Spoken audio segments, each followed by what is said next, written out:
Welcome in, guys. Welcome in. Hello, friends on the tube as well. Hello, friends. What do I have? Well, let's see.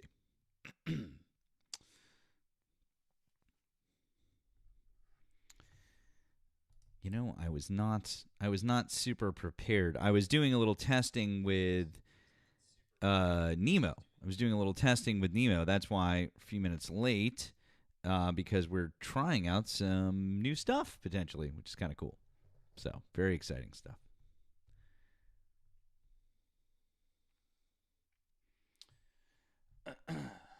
Here, let's see what we got here.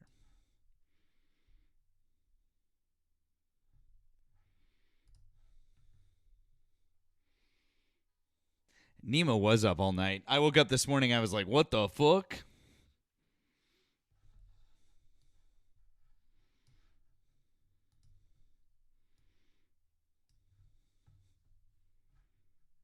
What the hell? That's weird. Why did you stop playing? Keep playing.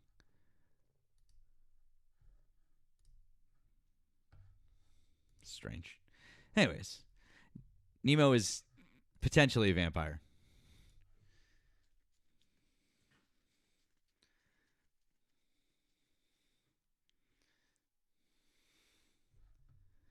What the hell? Why is the music snapping? What the fuck? The, kidding me? What the hell is happening here? Let's try it again. I'll try one more time. Otherwise, I might have to play something else. Guys, tap that screen. Help out with the live goal, please, if you would. Thank you. Thank you.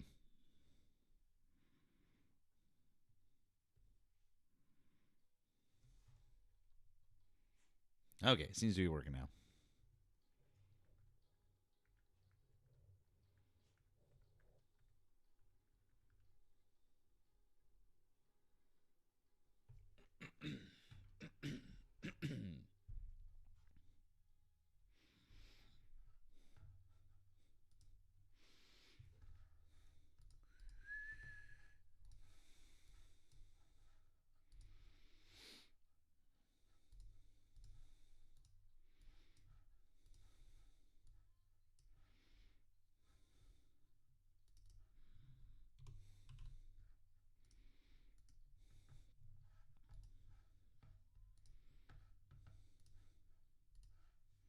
Hey, Blah. Hey, friends. Hey, guys. Let's see what's okay.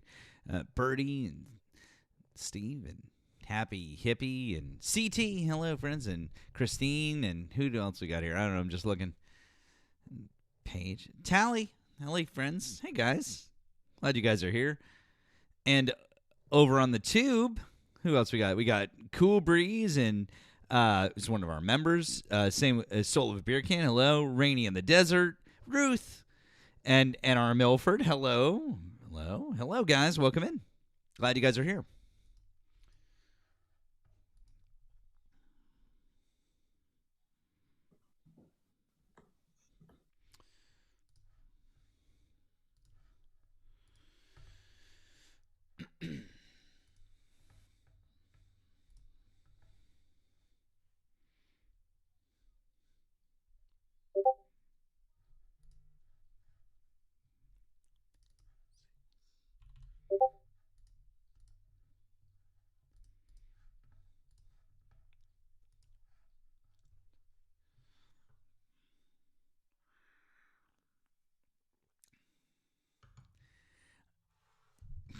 He's alive.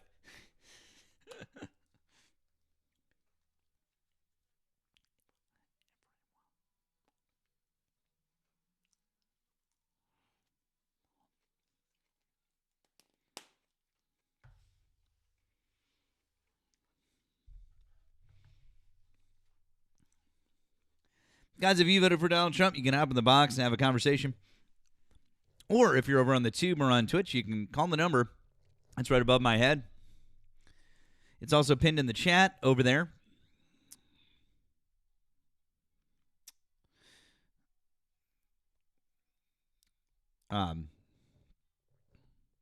See? It works. The line works. There you go. Now you know.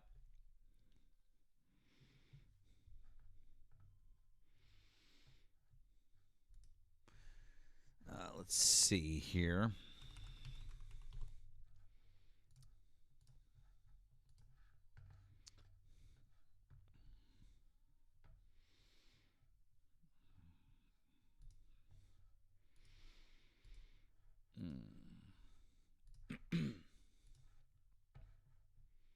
Disaster in decades in this country. I wouldn't introduce myself. Hi, you have a lot of background noise. You turn off your. I just turned it down. Thank you. Thank you. Did you vote for Donald Trump? Of course. Okay. How old are you and what state are you in? 25, California. Okay. Why do you still support Donald Trump as of May 2026? I mean, this man came into a lot of problems. So I'm giving him time. He didn't come into any problems. In fact, he came into I mean, one of the the economy lowest. was shit, right?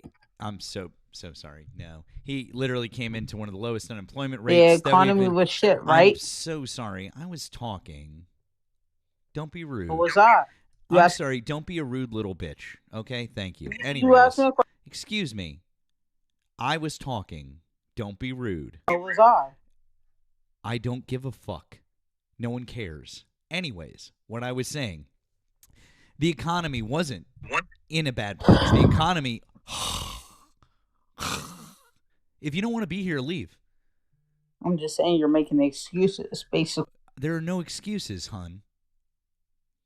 What was the... There are no excuses. Now, if you let me finish my sentence, I'll let you talk. Go ahead. Oh, thank you. So nice of you. Anyways, basically, the economy was in an excellent place from when Joe Biden inherited it from Donald Trump. I think what you might be thinking about is the fact that Joe Biden inherited a fucking terrible economy from Donald Trump. Was that what you were thinking of? Are you confused? Do you need help? Again, you're making the excuses. Again, there's no excuses. I'm explaining. What was the inflation rate What was the inflation rate before he took office? I'll wait. I'm talking about Trump. Before Donald Trump took office? When he took office, what was the inflation rate? I'll wait. It was 3.0. Again, what is it now? Is that good? What is it? Yes, that's just fine because target inflation. Do you need me to explain economics to you? Because a target. Okay, let's go. Great. A target inflation rate. Excuse Jesus Christ. If you're not going to let me explain something to you, no, you're not. You're talking. If you're talking, you're not listening. Shut your stupid fucking mouth, you dumb bitch. Okay. Anyways, a target inflation rate should be between 2 and 3%. That's about right where Joe Biden was when he left office. Now we're at 3.8%.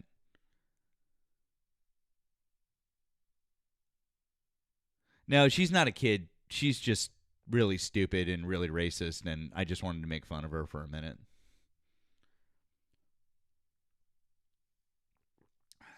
Yeah, she sounds like a fucking idiot. She is. She's not worth any of our time. Not at all. Yeah, thank you, Geek. I know. I literally just brought her up for a second to make her look like a fool. Thank you guys.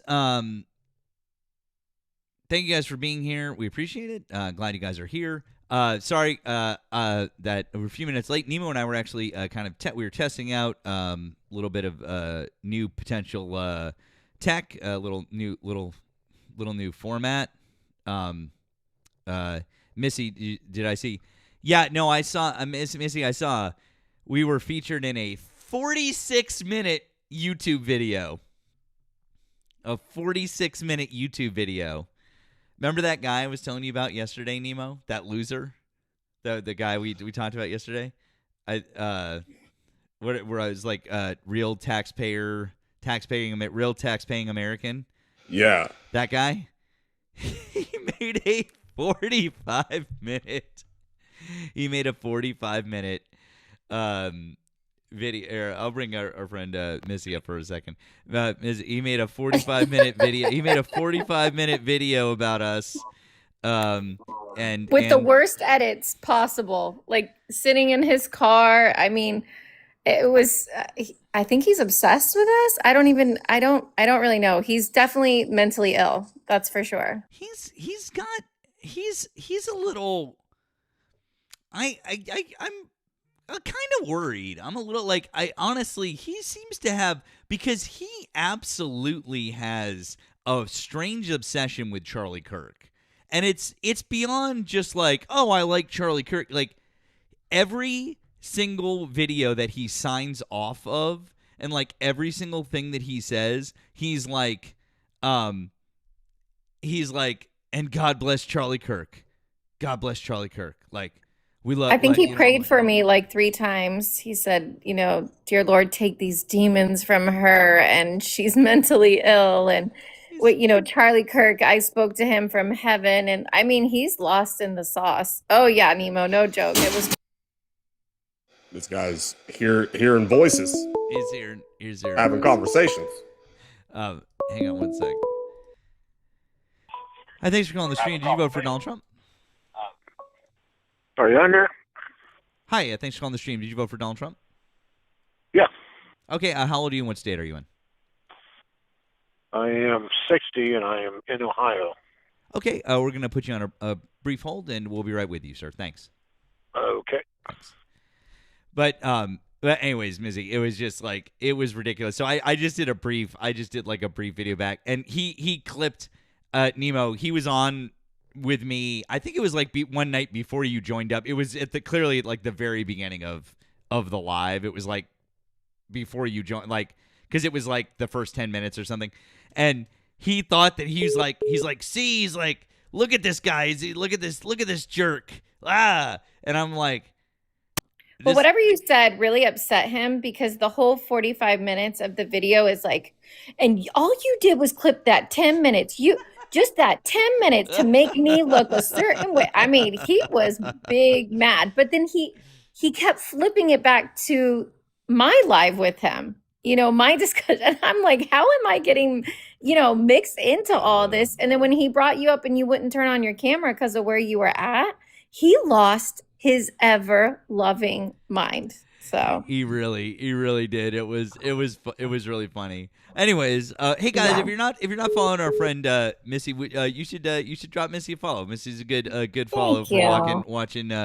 watching someone go around and make people like taxpayer guy there look like a fucking idiot. So anyways, oh, and by the way, don't go to his YouTube page and watch that video, please.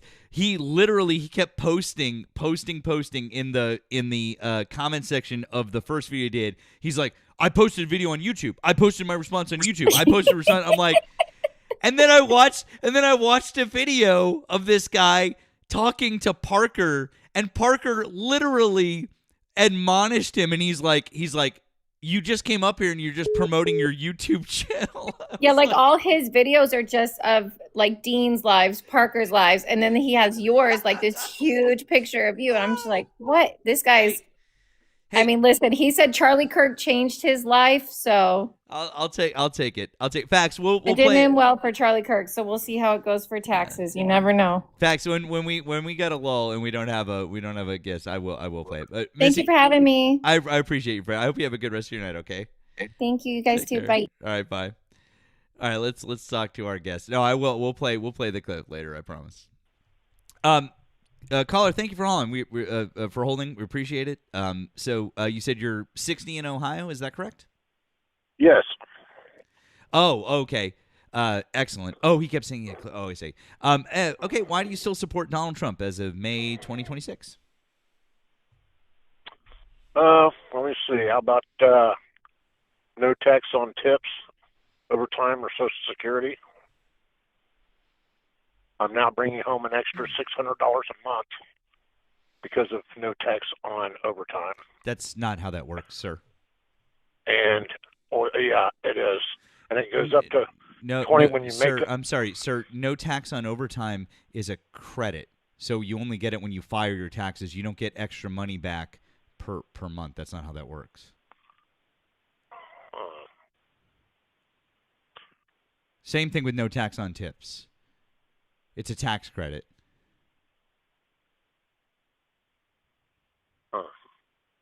Yeah. You said 600 a month, so 6 times 12 is what, 7,200. So that it? No. Like, does someone just have to give you $8,000 and that's enough to vote for someone? No. He also gave out $1,000 for children, so my grandkids get $1,000 a piece to start an account for long term. And then their parents just found out that their companies that they work for will match whatever the parents put into the account. That has nothing to do with Donald Trump. The matching, that's just great if a company decides to do that. But the $1,000 thing, like, per kid, I mean, like, okay. I really would have as a parent, by the way, sir, I really much rather would have had the additional tax credits and help that Kamala Harris was offering and the bigger tax cut that she was offering than just some bullshit one-time $1,000 payoff that I can't even access or that does nothing for me or really for my daughter. Because quite frankly, if I had what Kamala Harris's tax plan had given me, I easily could have made more than $1,000 and I could have started a bank account for my daughter with that same amount of money. It's really not anything. It's like nothing. That's nothing. It means nothing to me, anyways. But I don't know. I guess if you don't understand math, but were your grandkids recently born?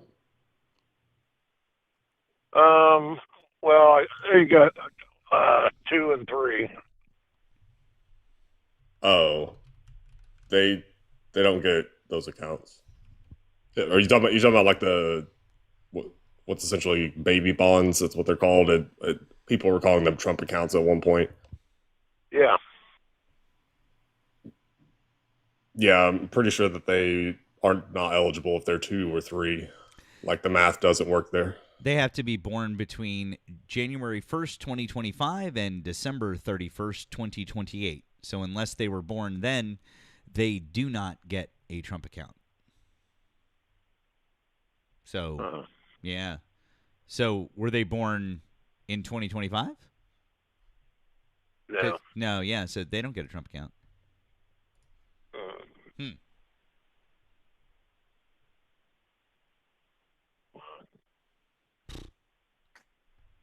All right, then I guess,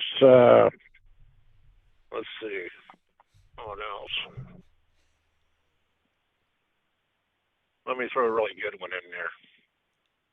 Yeah. Because of tariffs. Give us a good one, please. Yeah. Tariffs is a really good one. Tariffs. Yeah, it is, because you guys are going to bitch and cry about this one. Because of tariffs, President Trump was able to drive corporations back to the United States to build factories and create jobs. Oh my God. Oh, this is amazing. Please tell me you're trolling us. You gotta be trolling. There's no way. You gotta be trolling. You're fucking. Please, you're fucking with us, right? Come on, just admit it. It's okay. Yeah. We won't be mad. You're trolling, right? See, I told you I was going to cry like a bunch of girls. Okay. Tell me why that's not true. Because there's a website on the White House website. There's a list of all the companies that are moving corporations back to the United States, and the amount is up into the trillions, like $15 trillion so far. Yeah, the White House website is allowed to lie. Don't believe? No, I don't believe the White House website because they're allowed to lie. They're allowed to lie. See, yes. And that's funny that you would discount that. Okay. Sure. Yeah. Yeah, I do. So do you know what the Cato Institute is? Okay, tell me what's the Cato Institute? The Cato Institute is a right-leaning libertarian think tank. They've been around for a while. So, does that sound familiar to you or no? No. Okay. Well, the Cato Institute is a right-wing or right-leaning libertarian think tank. And per the Cato Institute, this was posted January 16th of this year.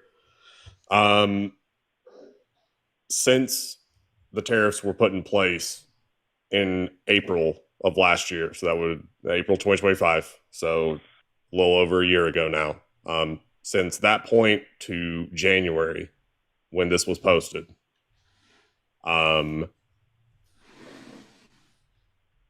manufacturing has 70,000 fewer workers. We've lost 70,000 manufacturing jobs from April 2025 to January 2026. Hey, hang on, Nemo. I apologize. I need to fact check you on that. The Joint Economic Committee out of the Senate, they say that number is 108,000, actually. Ooh. That was the latest that I've seen. I mean, either way, it's pretty fucking bad, but that was actually the latest that I've seen. And the Joint Economic Committee out of the Senate is bipartisan, sir. Yeah. Man, that's rough. That's 108,000 manufacturing jobs lost.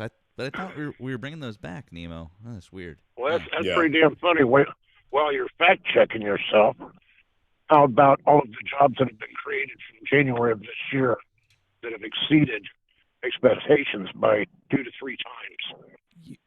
You mean the jobs that didn't actually exist and that have been revised down multiple times?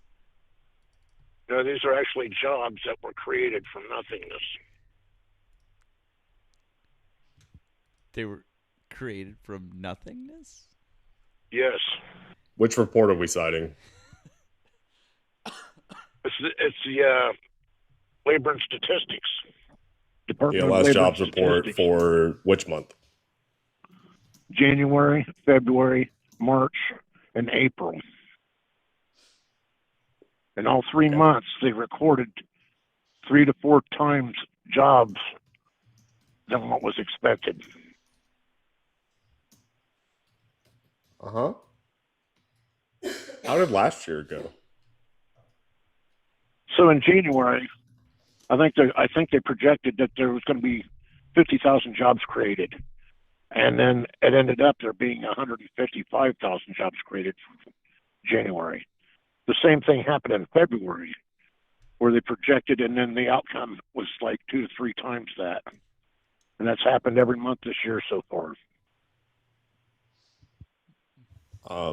What? No, it hasn't actually. They've done nothing but revise those numbers down. Where are you getting your numbers from again? Is this from WhiteHouse.gov? No, it's from the Bureau of Labor and Statistics. Okay, sure, bud. Okay, sure.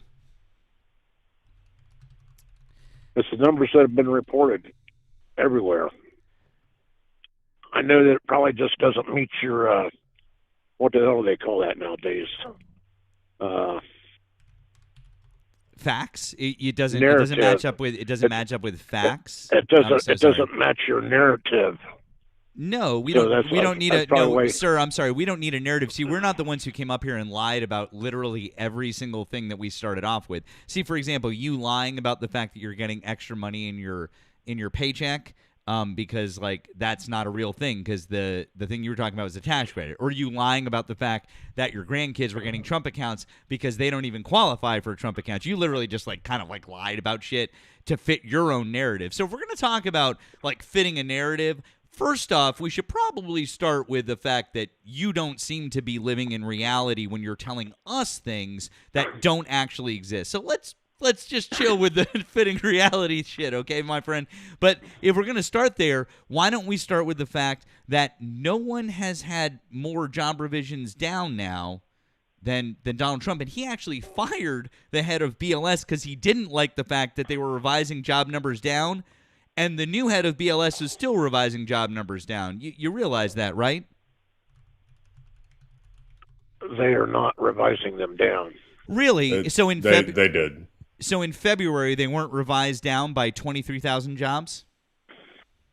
Oh, so what was the outcome then? 4 times what they had projected? Negative 156,000 jobs. And do you have a way to look at the screen? Because my friend Nemo just sent me a delightful chart here. Can you look at the screen, or do you have a second device? No. Oh, okay. I'm looking what you got on the screen now. That's okay. So when you go back, we've got the BLS report for the first quarter of this year with revisions included. Page 3 of this report, in the last paragraph on page 3, says change in total non-farm payroll employment for February was revised down by 23,000 from negative 133,000 to negative 156,000. And the change for March was revised up by 7,000. And then it goes through those numbers. So February essentially wipes out any, if I'm doing the math right, it wipes out any gains from January, and then it looks like preliminary numbers show net positives for March and April so far, which April is going to be the least accurate, seeing as it's the closest to current. These become more accurate the further out that you get, because again, these are done via surveys. They're done by employer surveys. That's how they do this. It's an imperfect system, but that's how they do it. Now, it should be noted, last year, the entire year, it is normal, or I guess expected, that you want to see something about 100,000 jobs to 150,000 jobs added monthly. If you look at the number of jobs created in all of 2025, it was, I think, 150,000 for all 12 months. Not 150,000 per month, 150,000 for the year.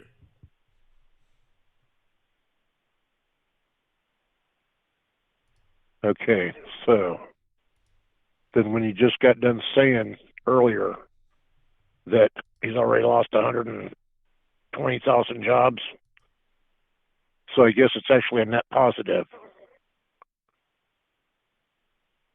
What? We said he lost 108,000 manufacturing jobs specifically. We were pointing out that he's not bringing manufacturing back because he's losing manufacturing jobs specifically. Also, a net gain of 150,000 jobs in a year when unemployment was at 4% when he took office is abysmal. That is taking a very good economy and making it worse, because now unemployment is at 4.3. So if you go from 4% unemployment to 4.3% unemployment, is that good or bad? If unemployment rate rises, it's going to be good depending on the how unemployment, you apply them. Got it. So the unemployment rate rising now is good in MAGA world. This is amazing. I love you guys. You guys say the funniest things. I love this. Well, you know what else is funny? Something that nobody is accounting for. Oh, please tell us what the economists in the United States that don't know as much as Joe Schmo, 60-year-old guy from Ohio. Please tell us, what are they not accounting for? All of the jobs that were gained when the illegals were deported. Because they were all working, and they got their asses deported. Where do you think those jobs went? Did you just say they weren't working? No, I said all the illegals were working. Okay? They got their asses deported. What do you think happened with those jobs? Oh my God. Instant job creation. And you're not admitting it. Instant job creation? No, what you're telling me is that there was mass unemployment. and that the people that were originally paying taxes with those jobs are no longer paying taxes. Well, it What you're doesn't count as telling me- unemployment because they were illegal and they were ineligible to draw unemployment. So there's that. The tax base shrank. And No, you don't get it. And that's also not how. Also, that's not how we measure unemployment in America, bud. We don't calculate who's eligible for unemployment benefits. That's No, we not how calculate that's not how unemployment is calculated in America. You realize that, right? We calculate based on what's being paid out. Yeah, payroll, exactly. So those people were still getting paid. So they were counted as employees, bud. Holy shit. You got to be troll. Please tell us you're trolling. You cannot be real. But they weren't paying for unemployment. They actually Not one of those. They actually were, because they were paying taxes. As a business owner, they actually weren't. Actually they were, because as a business owner, you still have to pay unemployment for those people. No, you don't. Yes, you do. Especially if they're yes, illegal. You do. Wrong. Absolutely, in order to pay you do. taxes, you need an ITIN number or an SSN, and those folks have ITIN. No, sir, an ITIN. An ITIN. What's an ITIN? Oh my God. He doesn't know. Oh my God, dude. It's a state route outside of Georgia. No, damn it, wrong one. This guy's got me trolling. He's got it. You got to be, dude. Just come on, admit it. Admit that you're trolling, please. Please admit to us that you're trolling. You are. Okay, you are. Right? Let me just say this. Because it pissed me off so badly that you were... Let me see how to say this. You're a bad-faced debater. No. What really makes... No, yes, we're not. Yes. No, sir, you then why do you literally cuss have and just call said names? nothing. What's that? Then why do you cuss and call the people who call in? Why are you cussing them and calling them names? Because they're fucking stupid. That's why. Like you. If you're not trolling, you're fucking stupid. I want you to understand how fucking stupid you are for being this dumb and voting for Donald fucking Trump. You, sir, are fucking stupid. I want to be entirely clear. I am being intentionally, purposefully mean to you because I want you to get it through your fucking stupid fucking head. When I start name calling, I'm doing it because you're fucking stupid. And if you say when you start name calling, you lose the debate, it's because I'm fucking smarter than you, and I've already cooked you in this debate. And so did Nemo, and you haven't come correct with any fucking facts. Cool. Then what did you get right in this debate? You've already lost the argument. What did you get right in this debate, sir? What facts did you come with? The second you start calling names, you already lost the argument. Great. Okay, great. Okay, great. Awesome. You're right about that. Awesome. Fantastic. Great. Now tell us what facts you've gotten correct in this debate since you won the debate. What did you get right? Tell us all. That when you start calling names, you've already lost the debate. Oh, man. Dude. Fuck, please, man. For the love of God, just vote for Sherrod Brown and put the hell no. I won't be voting for Sherrod Brown. It's going to be all red. Yeah, he's too. God damn it! Put the Democratic vote in the bag, man. There's shit. The Democrats have already lost the midterms. Oh God, the copage. Oh no, my sweet summer child. That's funny. Why do you have Timu Obama last week giving an interview saying Who that the fuck is Timu they know Obama? that they've already fucking that? Hakeem Jeffries. You think Hakeem Jeffries is Timu Obama? You think that Hakeem Jeffries has an ounce of the charisma that Barack Obama has? Are you insane? God. What do you think he's called? Hakeem Jeffries Timu? is Timu Cory Booker. Yeah. What the fuck? We don't even like Hakeem Jeffries. Everybody's dude, taunting you're barking Timu up Obama. you're barking up the wrong tree. We don't even like Hakeem Anyway. Jeffries, bro. Like you're really Yeah, I picking the don't either, wrong. man. You're really picking the wrong. You really suck at, dude. You really suck at this. Listen, here's a tip for you. Okay, You didn't next time you didn't let hey, me bud, finish. I know because you suck at this. Listen, here's a tip for you. Next time you call up to talk to two intelligent people who know what the fuck they're on about, don't lie about shit. Don't be like, I'm getting $600 a month back when you're talking about a fucking tax credit. Don't say that your grandkids are getting a Trump account when it's so easily verifiable with a 5-second Google search that it would be for kids that were born after January 1st, 2025. Like a 5-second Google search would have helped you out with that. Then, if you wanted to talk about jobs, what you could have done is you could have spent a little bit more time checking out, geez, did Donald Trump actually bring manufacturing back to the United States? Oh, no, he didn't. He's only lost manufacturing jobs. Oops, I'm a fucking idiot. Oh, did he actually make jobs happen in America over the last year? No, not really. And in fact, he's doing such a shitty job compared to Joe Biden, it's probably not a talking point that I should bring up. Like, there are so many other things that you could at least try to bring up. That is a bad debate point. I'm literally trying to help you because you suck at this so bad. As I was saying, Timu. Anyways, good luck, dude. Ooh, damn.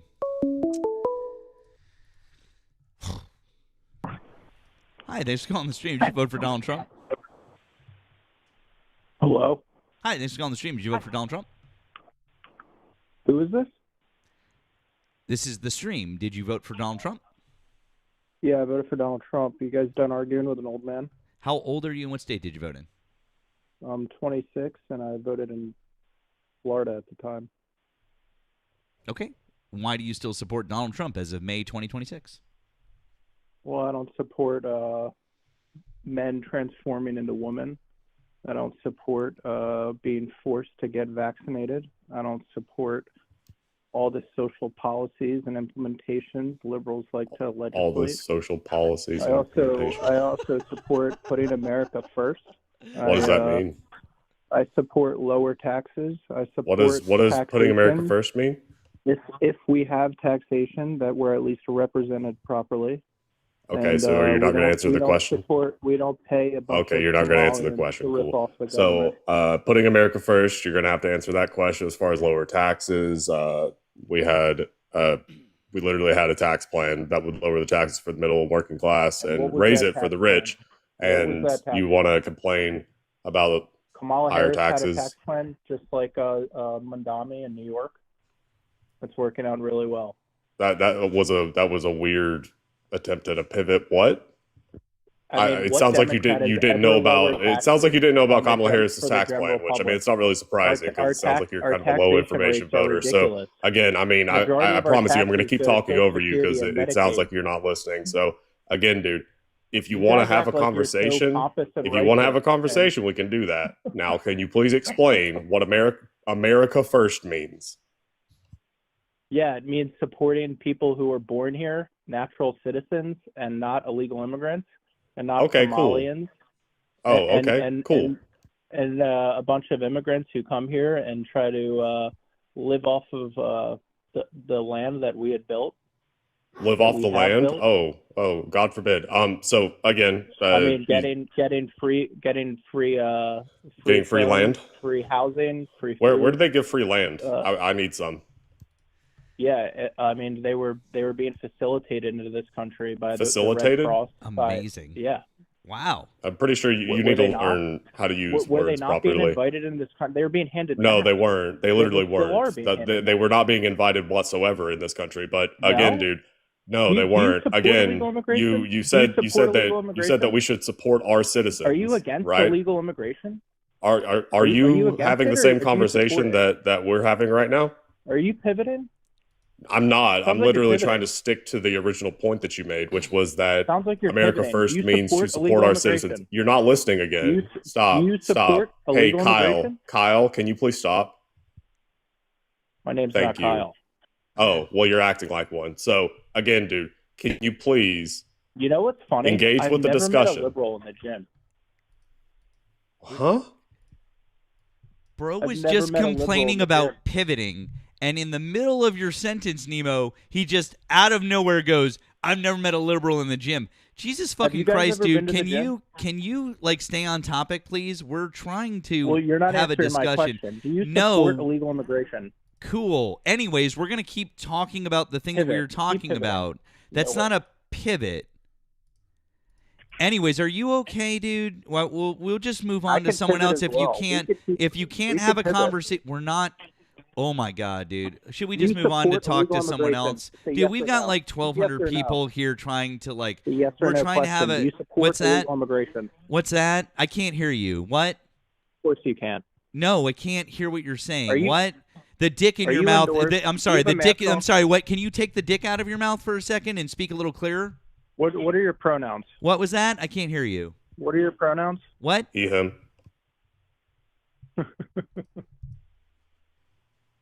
What? You guys are a joke. Okay, Why? bud. You're gonna pick on an old man.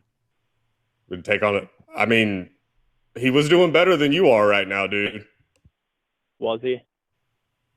Yeah. Do you support illegal immigration? No. Oh no. So you agree? With having border security? Hell, yeah, you didn't expect that, did you? Do you agree with border security? Yes. Oh, so you agree with what Trump's doing? No. No, he's not doing No, border no. security. No. We should allow them into our country, right? I didn't say that. So we should allow them to live here after they've came here. I didn't say that either. So you agree with what Trump's doing? No. No. So you don't support illegal immigration, but you want them to live here? Literally did not say that. No. And You just really so suck know, at this, dude. If you just want to, so if you you want know, to try you- and stop guessing my position just and so you ask know, me the my no tax position, on tips is okay, no. isn't- You just want to try and do Let some me tell weird you straw something man about shit. no tax on tips because you guys thought you were so right. Okay, about that. no tax on If tips. you get Awesome. tax Do you tips- work at a if you get tip tax tip tips, job? You don't pay the Do government. you work at a tip job? Hold on. I put him on hold for a second. I'm going to try to see if we can get him to stop talking for a second. Dude, can you engage with the conversation and answer a question, please? We've answered a couple of your questions. Now you need to be an adult and have a conversation. You've So answered Nemo my is... question. We answered your questions. Yep. So now Nemo Okay. has asked you a question. So can you please engage like an adult Nemo, now? what's your question, buddy?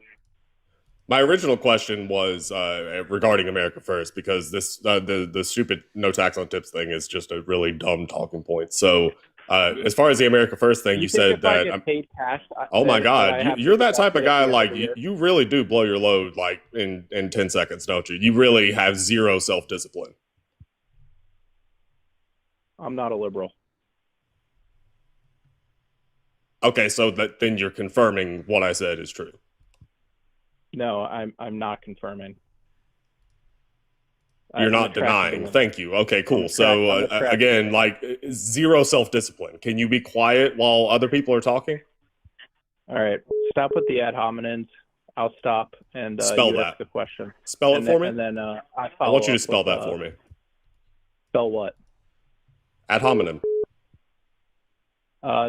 I'm not here to play spelling games. Way to go, I'm not here dumbass. to Okay, play cool. games. So before you use words that you don't understand nor are capable of You don't spelling, think I can before spell? you do that, please learn about them. Now, number 2, back to the original discussion. You brought up that America First was making sure that citizens are supported by the country, right? That by our government. You said that we support and help our citizens. Is that correct? That's a yes or no question. That is correct. Excellent. Okay, so if you think that American citizens should be supported by their government, you should not be voting for Donald Trump or the Republican Party because the Republican Party and Donald Trump have only sought to remove any type of support for anyone in this country. Any social safety net that exists has been cut and reduced. Which That is- social safety nets are you referring to? Social safety nets are and so any type of welfare program whatsoever. So like SNAP. Yeah, I don't need welfare. I work. Congratulations. That doesn't matter. It does matter. You said the government should support its citizens. Yeah, supporting me. Yeah, to that's make it take welfare. less of my income. Okay, cool. Like Again, I said, you're saying the government should support its citizens? That's welfare. Okay. People deserve Okay. welfare. But the Do disabled you? people, So wait, do you believe in welfare or not? The people that have mental disabilities, the people that actually can't work, they deserve. Oh, okay, social cool. safety I'm net. glad that you're But determining obviously, who does people and like does not yourself who deserve it. don't work Because I mean, definitely before don't you said deserve social American safety nets. citizens should be Illegal supported by the immigrants government. don't deserve social safety nets.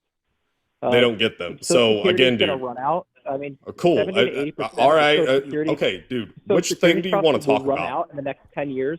Why Holy do I need to allocate fuck, money Kyle, to Social Security? calm down. Why are you so It's not going to benefit hysterical? me in the future. Dude. Oh my God, stop whining. Stop. 60%. It's not. You have to stop whining. talking, You dude. guys You said you're educated. literally You have know to these stop things. You're gonna be talking a so that we can political respond. advocate. Okay. All right. Fuck it. Dude, Jesus Christ. Nemo was being way nicer than I was gonna be. Like he was being way nicer to you, kid. Like, you have to stop talking at some point and let the other person engage with you. So to Kyle, who couldn't engage in a discussion, number one, don't talk about liberals at a gym when your voice is that high. Number two, learn basic politics before you want to try and talk about it. That makes sense. Hey, thanks for calling the stream. Did you vote for Donald Trump? Yeah, that last guy just fed you guys a platter and you ate it on the chin. Good for him. Cool story, bro. It was the same guy. Wait, did he hang up? Wow. Holy shit. You're such a pussy. Same guy. Why are y'all like this? It was the same guy. It was the same guy. Fuck, dude. You didn't even fucking try to disguise your voice. Like, fuck, dude. God, why are you guys so bad at this? Like this guy, like dealing with this guy today, like, holy fuck. But then, like, the rest of you jamokes, Jesus, holy shit. God damn, that was so embarrassing. Holy shit. That was This is the best y'all got? Like, damn.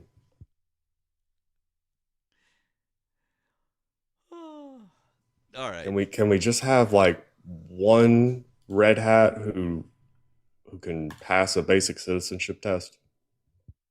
Like, you don't even have to get a perfect score. Just a passing grade. I mean, that's really asking a lot. Guys, if you voted for Donald Trump, would you please get in the box or give us a call? Like, someone has got to do better than that shit. We've got 1,200 people over here on TikTok. We've got close to 100, I don't know, 180-ish, close to 200 over on the tube. So we're pushing 1,400-ish people here. You're telling me that we don't have any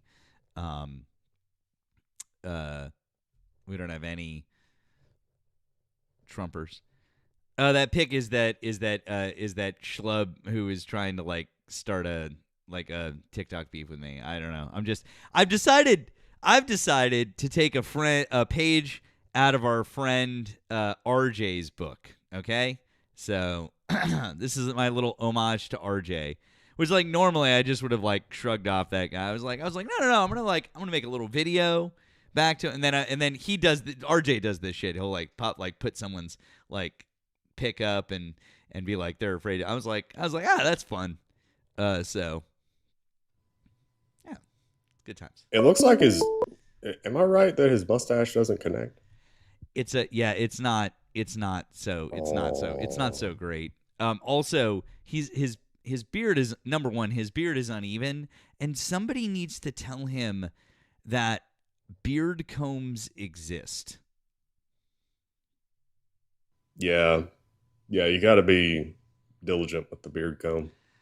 Like, beard combs exist. They really do. They really do. Okay. I know, guys. You hear the Republicans in southern states are telling. What? I didn't hear that. Interesting. People are saying they can't see it. I wonder if it's. Oh, is it? Yeah, sorry. It's I don't know. Hard to know. You guys with the on like on TikTok, on mobile, or on iPad, or it's sorry. Yeah, it's so sorry.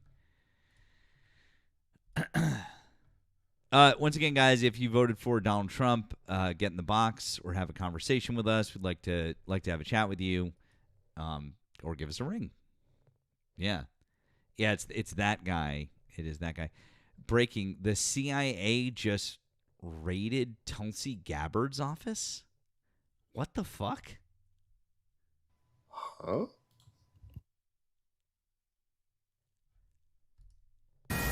Tulsi Gabbard's office. Agents hauled out dozens of boxes, files on the JFK assassination and MK Ultra, the CIA mind control operation, which she was in the process of declassifying.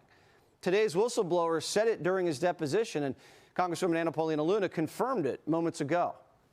The reason why this is troubling is, A, there was an executive order that the president had directed the full declassification of JFK, but then also to the MK Ultra files. The CIA famously has said that, all documents were released and other documents had been destroyed. So these are allegedly those documents that apparently never existed. Can the CIA overrule the president? No, the CIA cannot overrule the president. The CIA cannot even overrule the director of national intelligence. In 1975, the Church Committee, which became the Senate Select Committee on Intelligence, specifically ordered DCI William Colby to release all of the MK Ultra files. He famously went back to CIA headquarters and ordered that all of the files be destroyed. 85% of them were destroyed. He was held in contempt of Congress, and then CIA employees lined the halls and contributed cash to pay for the fine that he was ordered to pay. We only know what we know about MK Ultra because of the 15% of the files that weren't destroyed. These are among those 15% of the files. They are mandated to be declassified. The American people have a right to know what is in these files, and the CIA can't raid offices, least of all the offices of the Director of National Intelligence. It's just, real life isn't supposed to work this way. This is crazy. This is something out of a movie, but the CIA was experimenting with LSD on willing and unwilling participants during the Cold War. For intelligence operations and to exploit people, and it didn't go well a lot of the time. No. And they threw it all in a wastebasket, right? Like, it never really worked. Is that why they don't want anybody to know about it? I think they don't want people to know any more than what we know about, for example, dosing innocent citizens of San Francisco, California, or a small village. This is it is almost done, by the way. I don't know what kind of. This is that is some manufactured bullshit right there. The CIA raiding their boss's office. No. This couldn't be that. This is bogus is the bogus is the correct word there, Kirsten. Red herring, like red herring says what? Like, come on, you guys. What the fuck? We're all too smart for this shit. Okay, Jesus Christ. God damn. Yeah, Jacob. I saw your message. Yeah, I only see articles on Fox News and Newsmax. This is somebody fed this to them. Somebody just fed this to them. That's all that this is. Total planned propaganda dump. To give guys like that 60-year-old guy who called in from Ohio, he eats that shit up. He watches Jesse Waters every night, and he sees shit like that, and he's like, he gets all bricked up. That's literally the target audience was that caller. well, yeah, we should declassify the MK Ultra file. We should. Yeah, no, she was being a patriot trying to declassify them, and the CIA, which she is the boss of, they said no, and they took it by force, or they used lasers or something, dude. If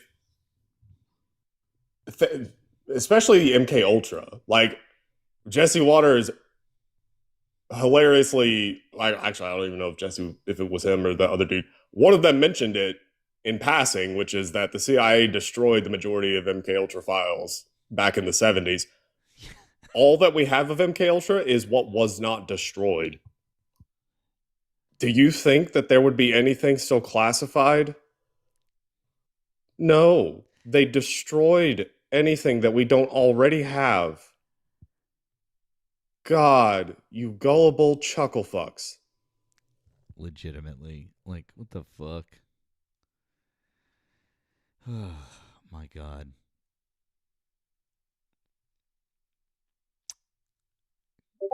Good times, you guys. Good times. Really delightful. Oh, boy. Fun fact about MK Ultra. I mean, there are so many fun facts. And by fun, I mean terrible. Well, varying degrees of quote unquote fun. This is a kind of fun fact. So MK Ultra was a CIA thing that, did experiments on American citizens, sometimes, most of the time without their knowledge. There were all sorts of different things that were done. It wasn't just one specific psychedelic, it was quite a few. Interestingly, someone that everyone knows was part of this MK Ultra experiment, and then went to, I believe, Harvard, graduated, and then he got really famous because he wrote a manifesto. Ted Kaczynski.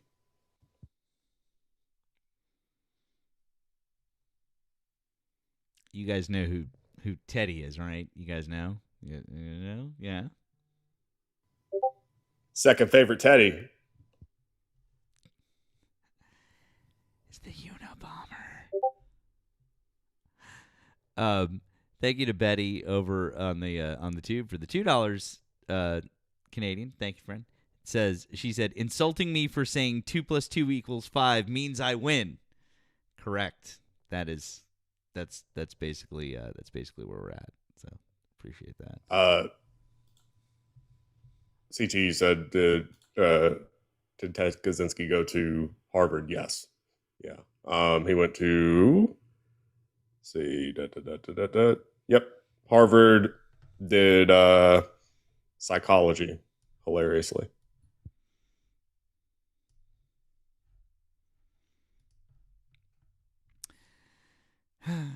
All right. Well, once again, guys, if you voted for Donald Trump, we'd like you to hop in the box over here. We'd like you to call up. The phone line is open. We have no guests at the moment, so now it's time to call if you'd like. Somebody over on the tube said something to the effect of was like, why are there so many YouTubers with this same premise and format? What group is hiring you people to do this, and why? Is it the same organization as the one that hires paid protesters? Yes, it is. George Soros is paying all of us thousands and thousands of dollars. So our checks are just a little bit late, but for sure coming in any day now. Yeah, we got decoder rings and everything. Yeah. Drink more Ovaltine. What? But a lot of soy. Yeah, no, I always find stuff like that hilarious. Because I think there's there are a couple of people that also dual stream on YouTube. Yeah, but whoever said that, over here on TikTok, there are a lot of people that use this form. There's also a lot of MAGA people that do the opposite, and they do the exact. So if you were doing the other, problem is that not a lot of them dual stream to YouTube, so you're not seeing them as much. We're just more intelligent, proactive, and more people are willing and wanting to consume our content. So we stream to, the tube as well. When you have 8 people in a box panel screaming over each other, and there's like 20 of them in the room, it's weird, but that doesn't go so well on YouTube Live. It doesn't get numbers. So strange. So in addition to Ted Kaczynski going to Harvard University, I didn't know this part. Later on, he went to University of Michigan. But Jesus Christ. Okay. I knew he was smart. I didn't know this kid was a fucking prodigy. So this is wild. All right.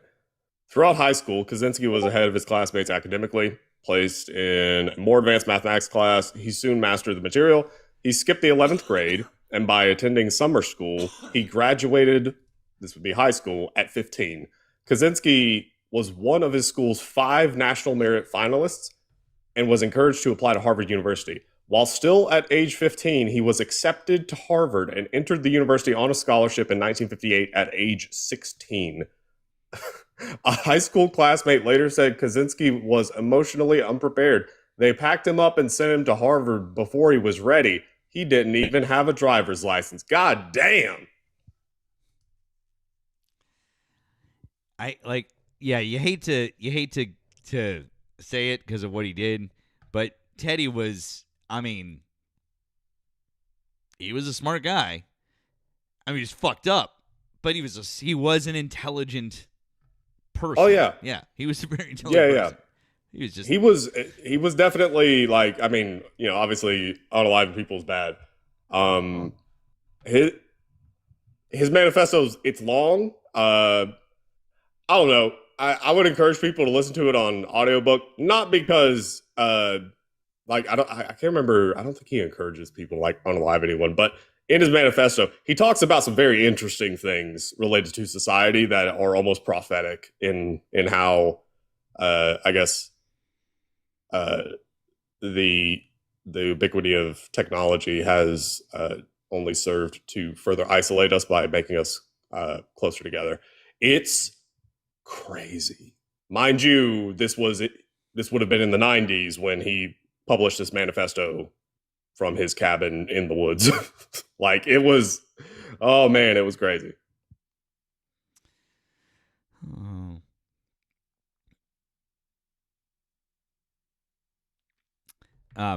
People are messaging me on Discord and what they're all very happy to see this. No. And wait, there's an Erika raid? What? Is there? That's fun. Wait, is it just Thank one? you, Erika. Is it just one person? Surely not. No. One. Oh, Dan. Okay. Hey, Dan says it. Other people. Yes. Okay. Welcome in, Erika Raiders. Okay. Yes. Hello, friends. Hello. Good. Glad you guys are here. Okay. I don't know. Did I miss it from before? There's others. Oh, you came in a few minutes. Okay. I'm sorry, guys. I apologize. I didn't see it in the chat. Sometimes when I'm off screen, if I'm in another, like in a browser window or something, sometimes the chat I don't catch it. So sorry. My apologies, guys. Welcome in. Any friends of Erika's are friends of ours. Obviously, we are delighted that you guys are here. The raid was delayed because she was debating Bubba about potatoes. Okay, I bet that was fun. We're glad that you guys are here. Please, as our friend says, do all the good things. Obviously, if you guys are Nemo sucks. Okay, if you guys are just joining us. please make sure that you're following Nemo and I on both of our main accounts and then on our backup accounts. That's my backup right there. Nemo has like 20 backup accounts. Make sure you click through and follow them. If you're over on the tube, make sure that you subscribe both to me and to Nemo. And by the way, as we talk about subscribing on the tube, Nemo's just over 700 followers right now on the tube. We need to get Nemo up over 1,000. Okay, that is a target, and I need you guys to click through. There's a link right in his link tree, or if you're already on the tube, there's a link in the description. Click through, follow. It's real simple, guys. Like real simple, but it would mean a lot. It would mean a lot if you guys would go ahead and subscribe, get Nemo up over the 1,000-follower hump. So we appreciate that. Please and thank you. If you'd like to offer us additional support or messages for us to read out to all you fine folks, we appreciate that very much. You can do so via links in our bios over here on TikTok or via links in the description down there on the tube video. You can just click on the description. You can find our links right there. Okay? Good times. Good shit. So, yeah, great, good stuff. Now, we just need you. Thank you, friends. Thank you, guys. So now we just need to talk to some opposition, which apparently is not very forthcoming this evening. So, we're not kind of just, hey, it's Brian. What's up? What's up, bro? I'm only somebody on the Tuesday. I'm feeding the troll. I'm a little bit. I needed to. It's honestly, it's just it is a little fun. It's. I'm not gonna lie. It's. This is actually kind of fun because fuck, he's just such a loser. It's just so much. He really deserves it. And honestly, the way that he's treated some of my friends, yeah, he fucking deserves it. So he can fuck right the fuck off. Thank you, Mighty Pen, over on the tube for the laughing disco, the gift there. Appreciate that. I almost never get to see the gifts over there, so it's always fun to get to see something. So thank you. Appreciate that. And there you go. Yeah, random citizen just popped it in the chat over on the tube. It's just Nemo says TT. That's the tube link. But again, you also can go ahead and you can pop it. You can do the just via Linktree. You can find it right in his bio. So please do that. We appreciate it. Thank you guys. And the quicker we can get Nemo to 1,000 subscribers, the better. So thank you guys. Thank you. Oh. Why are there no Trump supporters who want to talk to us? Why are you guys? Is this like, are we done? Is this it? We've got close to 200 people over in the tube. We've got 1,100 people over here. I guess we're done. Thank you, Mara. Thank you, guys. Appreciate everyone who's subscribing. Go subscribe to Nemo. Also, I mean, if you haven't subscribed to me, please do. But we got to get him over to 1,000. Okay. Thank you. Yeah, exactly. Just follow the link tree. Hit subscribe. You can do the same thing with me. Also, if you guys aren't in the Discord, you guys should be in the Discord. Discord is loads of fun. Lots of great live chats, sharing fun links, sharing sources. Nemo is also he's always very active there. I like to get involved. It's a great place to be involved and to interact. So if you guys aren't over there and involved, then come on. They are in their 8v1 echo chamber cope factories. This is also correct. So also Crispin. Yeah, sorry that I didn't catch this one this was from a couple days ago. You sent a Venmo 666 and you said, "Hail Satan." Well, praise Lucifer and bow unto Baphomet. Thank you. I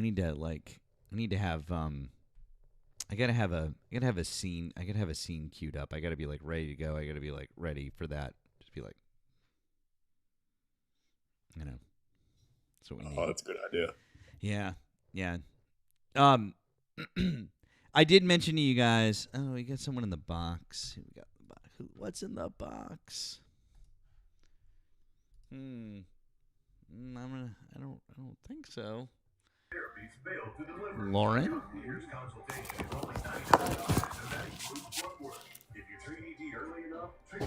That was a mistake. I looked at that profile picture and I was like, no fucking way.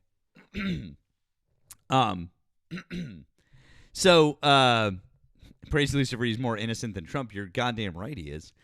So Lauren, you're totally fine. It's all good, friend. Listen, I took one look at your profile picture and I was like, pretty sure this is not a Trump supporter because fucking 92%. Rock on.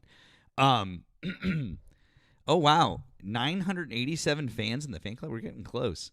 It's our friend Jacob. Hey Jacob, how's it going? What's up? Dude, not much. Final day of finals. Last day of classes today, so pretty excited about that. I was just coming up to remind people to give some support to the ACLU because they have opened a new lawsuit against the Trump administration for First Amendment violations in Memphis. And with these cases, it's very good to be able to have public support. So go read what they're doing, spread the word, because when we all are telling people that these cases are going on, it makes more pressure for the justice system to put them through. So I just wanted to bring that up, talk about that. And I'm enjoying the live. It's not much opposition. Unfortunately, I've had to go MAGA hunting a few on my lives. So, well, sorry, man. Maybe I'll tell you what. Maybe if you go out now, you can convince some people to come back here. I don't know, but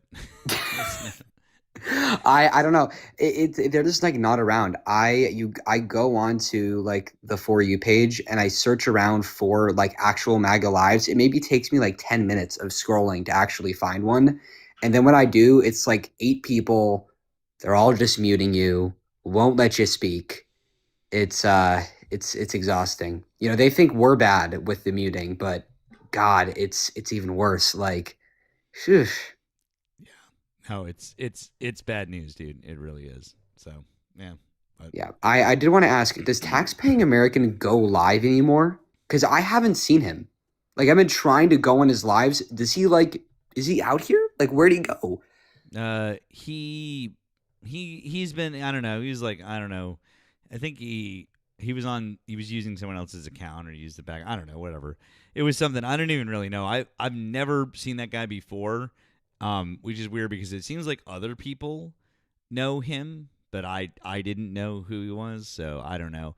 But I think he has like a backup account or that goes up or and then like I don't know. He was using someone else's account because I messaged the account because he was like I'll debate. I was like, dude, you can come to my live when I was like we start at 10 o'clock. I was like, I'll debate. I was like. And I said it was like if you wanted to do one-on-one, like I could probably just tell Nemo, I'd be like, I'm gonna handle this guy one-on-one for a little. I was like, probably we could just do it, but he would. There's just no fucking like. There's no way. So, anyways, it's just kind of funny. I've just had to laugh about the whole thing, and now, like I said, now I have to give him a little bit of shit because if you want you want the bull, young man, you get the horns. So, I know I know you don't get that reference, Jacob. You're too young, but that's okay. What? Of course I get that reference. What movie is it from? I don't know the movie. I just know know what that means. Like, I know you know what that means. Yeah, it's from The Breakfast Club. It is from The Breakfast Club. Okay, I don't remember when I saw that movie. I'm just giving you guys are ageist. I know you know what it means. I was just giving you. Okay. No, of course you're a smart guy. It's not that. No. Dude, it's hilarious. Their ageism is crazy. Oop. Yeah, hold on. Grab this. Hi, thanks for calling the stream. Did you vote for Donald Trump? Oh, yes, I did. Okay, real quick. Hold on 1 second. Just real quick, how old are you, and what state did you vote in? I am 59 in Minnesota. Okay, I'm just going to put you on a brief hold, okay, my friend? Yes, sir. Okay, thanks.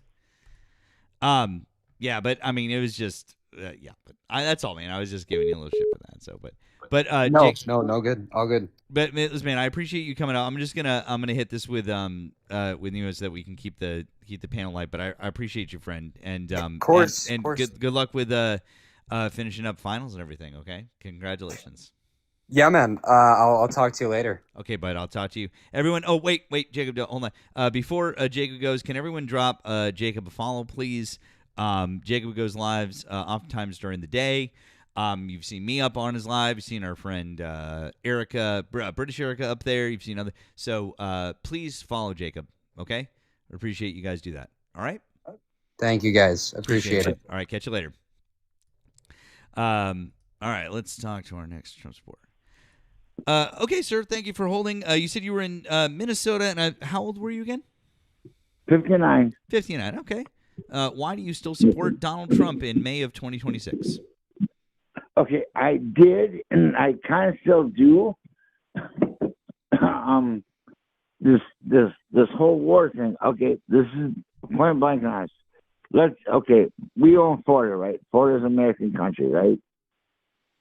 American state, right? Last I checked, it's still a state. Yeah. Okay, so let's say we stopped everything from going into Florida, right? With missiles, people would be pissed off. The Strait of Hormuz international waters, right?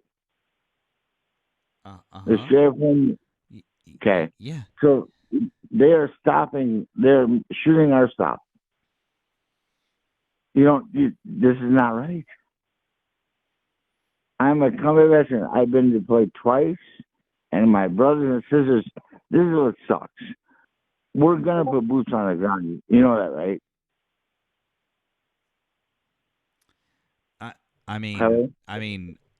It would be if we put. Listen, man, if we put boots on the ground in Iran, that would be a grave mistake. I think if you're saying you're a 2-time combat veteran, is that what I heard you say? Yes, sir, I am. If you are, then I think you know that would be a grave error. It's terrible. Yeah, it's terrible because we're gonna get. They got so much shit in place. It's terrible. I just don't. We shouldn't be there in the first fucking place. Period. End of statement. But there's no way. Iran did not have a nuclear weapon. They did not. Pete Hegseth is a liar. Yeah. They're costing my friends' lives. I mean, I just. Sir, I'm a Trump support. Go ahead, sir, please. No, I didn't mean to interrupt you. I was just going to say that we agree with you. We agree there was no need for those 13 service members to die. There's no need for that, and there's no need for any of the innocent folks who have been involved. There's just no need for it, sir. Absolutely not. Thank you for knowing that number. I appreciate you on 13. That was really respectful. Thank you. Of course. I appreciate that. I'm a Trump supporter just because. Can we be brutally honest right now? He said he was going to clear the fucking swamp. Epstein files out, right? None of that shit's happened. Nothing of that shit's happened, right? Right. Yeah. He lied. His first term, I did vote for him. I did on both terms. I will honestly say that. But the second term was costing lives. And everybody jumps on Joe Biden. Joe Biden's the only motherfucking president that gave our fucking army plates. Usually the special forces have these plates, the chest plates. Joe Biden, when his son died, made sure that every soldier had armor plates on their armpit. I know it doesn't sound like a lot to you, but it did happen. So I just don't understand how people can support Trump now. I just don't. It's like he lied on everything. Sorry to entertain your chat, but I was just listening. All these people talk. It's like, and you feel their lies. you don't hear them, you just feel them. It's like, oh, that's not true. Sorry. You know what it is, my friend. I'll tell you what. Because I want to. I really want to. I really want to. Well, number one, I commend you for being honest. A lot of people, even if they feel the way that you do right now, they're not. Some people are still not coming out and saying it because they've bought into the sunk cost fallacy, which is the idea, that if you get too deep into something, you kind of just keep digging that hole, for lack of a better term, and you Right. will not admit that something has gone wrong. You won't admit that something is bad. It's so number one, I appreciate the fact that you are willing to do that. But the other thing that I want to point out to you is that there have been plenty of presidents that I don't agree with, plenty of presidential candidates that I don't agree with, in terms of their policies, and whatnot. However, in my entire life, okay, and I'm a little bit younger than you. I turned 43 here in July. I was just going to ask your age. Thank you. Okay.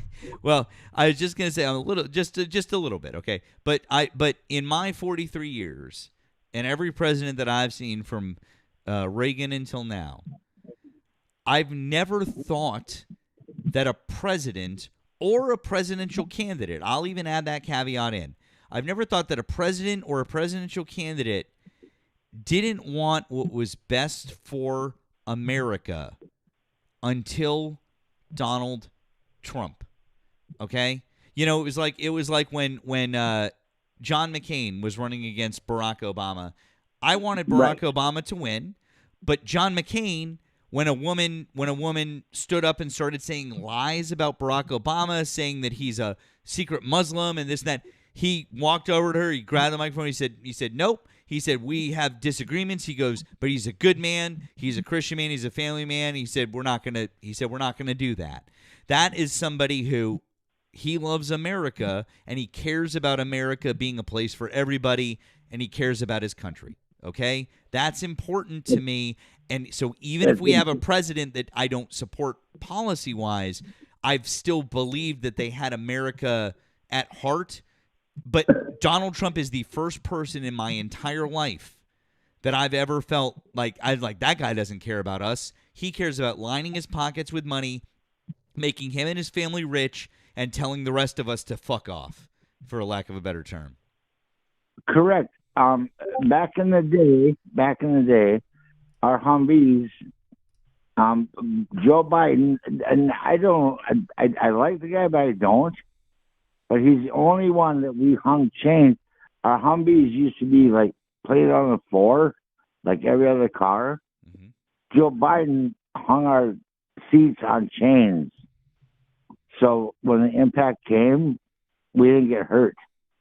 He gave plates. I'm not saying Joe Biden was great, because he wasn't, but he was better than Trump. So I don't know. I'm just spouting off the lip because I like what you said. I like your commentary. I just think we can do better. Can I ask for just one favor, my friend? I just want one favor from you. You don't have to agree. You do not have to agree with the entire platform of the Democratic Party at this point in time. You don't have to say that. You don't have to say that, sir. But if you feel like voting for Donald Trump was a mistake, and if you feel like you'd like to right the ship a little bit, the best thing that you could do this November would be to ensure that some Democratic candidates end up back in Washington. And the reason I say that is because they're the people that can provide the checks and balances that are so desperately needed, because the Republican Party is not providing that. And that's the only way that our government is going to continue to function. And so if you can see your way to it, that would be a way to help fix the problem, I can, but I'm still in contact with many military people, AOC just crashed it with that World War XI bullshit. With what? Because AOC, that AOC girl, AOC said World War XI. You're talking about Ilhan Omar. And Ilhan Omar? And that was a long time ago. And Ilhan, that was it was weeks ago, not a long time. Weeks ago. Yeah, weeks ago. I'm pretty sure that was a little while ago. Well, I live in Minnesota. I just don't understand that. It's like if it was. Don't get me wrong. Okay, so number one, it was in January of 2025 when it happened. It was Ilhan Omar. Yeah. So that's so I would just listen. I just want to be honest with you, and I want you to have the facts so that maybe you'll understand the context of it. Okay. So number one, it was in January of 2025. Number two, it was Ilhan Omar. Ilhan Omar is an immigrant to this country, and English is not her first language. You know that, right? So yes, sir. She was reading a teleprompter, and it Yes, came sir. to World War, and she read it wrong, and she immediately corrected herself. It was a gaffe. It was a mistake.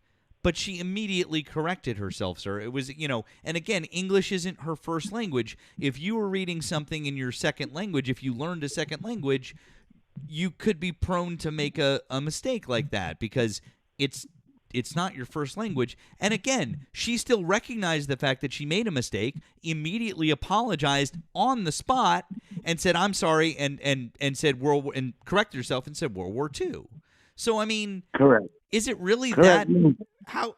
No, it's not that big a deal. It's just like you and I and the other guy on the line are actually intellectual people. We understand, but the people that the Army's a bunch of rednecks. We really are, but they don't forgive. I do. I mean, we're wrong. We're wrong half the time. We are wrong because we just get Fox News. Trust me, go to any outpost, any base. There's no CNN. It's Fox. So yeah, I mean, I think that the more, especially in recent years,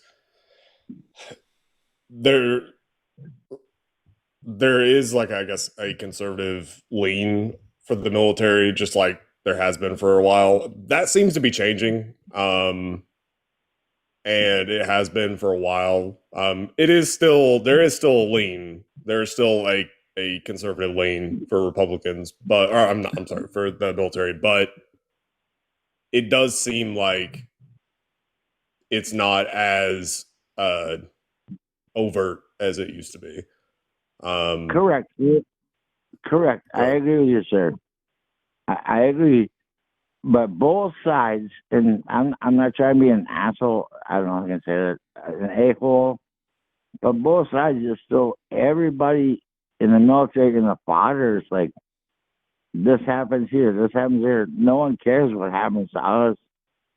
The owner of the channel, he knew 13 people died. And that was awesome. I appreciate that. There was 400 wounded too. So I appreciate the channel and I appreciate the dialect. But just this whole country is just weird. Democrats save lives. I hate to say it. But under Joe Biden's administration, I felt safer. Is that stupid? No. I mean, I think I'm that. just saying. But yeah, the withdrawal was terrible. That's fine. You got helicopters and you got some jets, right? No big deal. No lives were lost. Well, those eight lives. That's terrible. But Trump is going to get us into this war that's going to kill thousands of us. It's if you look at it militarily, yeah, we did lose troops. That's our job. We sign up. We sign the dotted line. We're gonna die. But now Trump is like, he does not care about it. He said it today or yesterday. I'm not worried about it. I'm worried about the economy. Are you shitting me? Are you shitting me? You're not worried about us? Oh, I'm not worried about that. I'm worried about the economy. You're sending us to die. I don't appreciate that at all. Yeah. I don't. People love to shit on Biden whenever he was president because of Abiegate, because of the 13 that were lost. And they Red Hats. I do still shit on for that, but I forgive it. Yeah, I mean, it came up a lot, and people would talk about, the pullout of Afghanistan and stuff like that, and there's the expression armchair quarterbacking, and when it's military specific, it's armchair general, right? Which is, well, the pullout was shit. We could have done X, Y, and Z. I mean, all right, hindsight is 2020, right? So I am much more concerned about the fact that we are no longer in Afghanistan. I think that is something that I think a lot of people that are criticizing Biden and focusing on the pullout, what they're missing is that we are now no longer in Afghanistan. I'm 33. I'm 33 years old, and the majority of my lifetime, we have been in Afghanistan. We went into Afghanistan in 2001, 2002. So I would have been 8, 9 years old. Holy shit. That's that since before. I mean, I'm barely out of my single digits. We've been in the mountains in Afghanistan, and we're finally out. And I feel like that's one of those things that people just seem to lose sight of whenever they want to talk about Biden and the failures at Abbey Gate. They just don't want to draw attention to the fact that we're not there anymore. That is an incredible thing. No, I concur with that, and the pullout was absolutely horrendous. But we're losing us. We are losing soldiers. I agree that I hate to say it, but that 8 is a small percentage of what we could have lost. It's terrible because we could have lost more. But it's like Biden is the only one, and I hate to like do this, but it's true. I was regular Army, not Special Forces, but we got plates. We got Special Forces plates. We got the armpit plates. We got the nut cup plates. I know it's going to sound weird, but Biden made us safer. It's weird. Does that make sense? Yeah. Yeah. One thing I bring up a lot with Biden, as far as I guess the foreign policy, military side of things, he does not get enough credit for this because it's almost never talked about.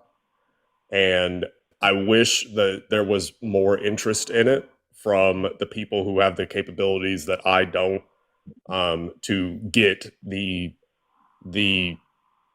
exact numbers, because I've tried multiple times and I can't get exact numbers. But one thing that I always say about Biden that I will give him is major props, major credit. I will praise him on this is the number of drone strikes that he did. So exactly, exactly. See, everybody says I'm not a Biden. I am not a Biden supporter. I'm not, nor am I a Trump supporter, right? I'm an American soldier. Yes, Biden was good. Obama was good, actually, too.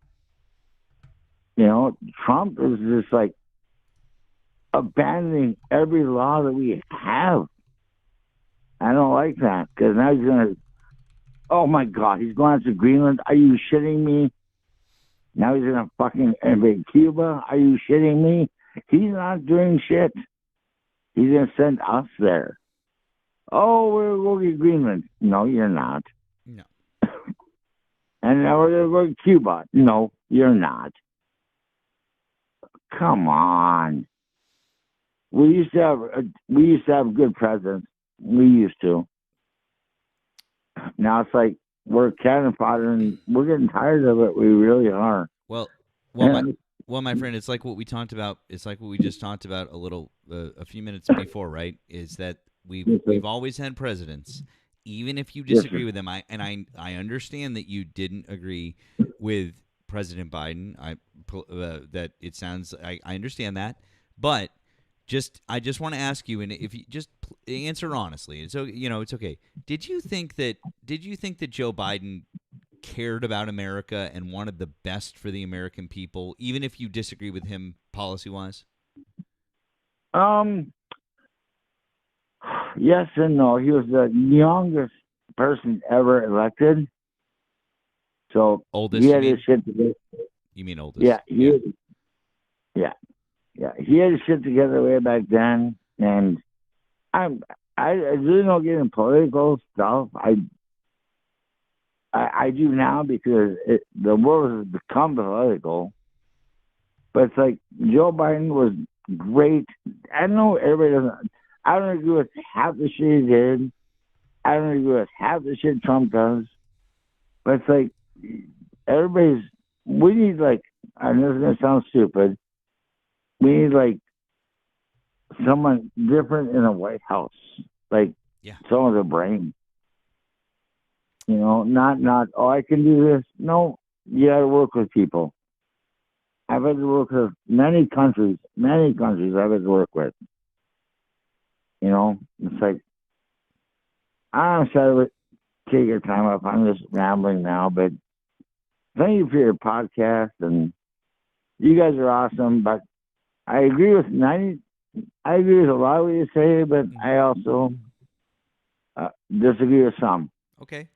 You don't listen. You don't have to agree with 100% of what we say. That's okay. That's totally fine. But I still want to give you credit for being able to recognize the fact that you see what's going on here. You're not happy with the direction that things are going in, and you're willing to make a change. And so I give you a lot of credit for that. Okay, my friend? There's so many soldiers in this military that do not like us where we're heading, because it's stupid. It's stupid because it's not democracy anymore. Now it's like a dictatorship. It's like no one wants to go to Cuba. No one wanted to go to Venezuela. Why? Yeah. Are you kidding me? Are you kidding me? We go kidnap someone. Yeah. Absolutely. None of us want that shit. Mm-hmm.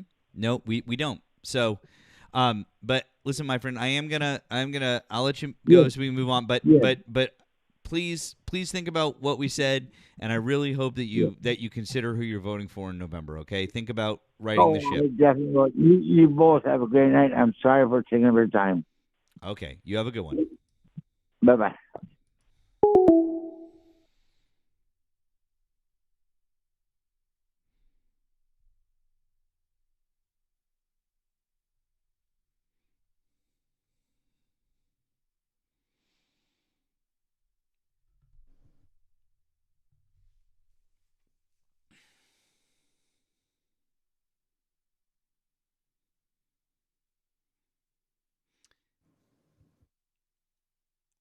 Well, sounded hopeful. You know what I think about that last caller? I think that I think that's a lot of people right now.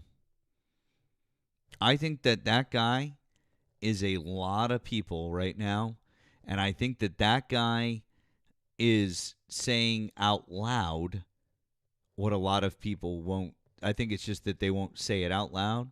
I really believe that he's a lot of people.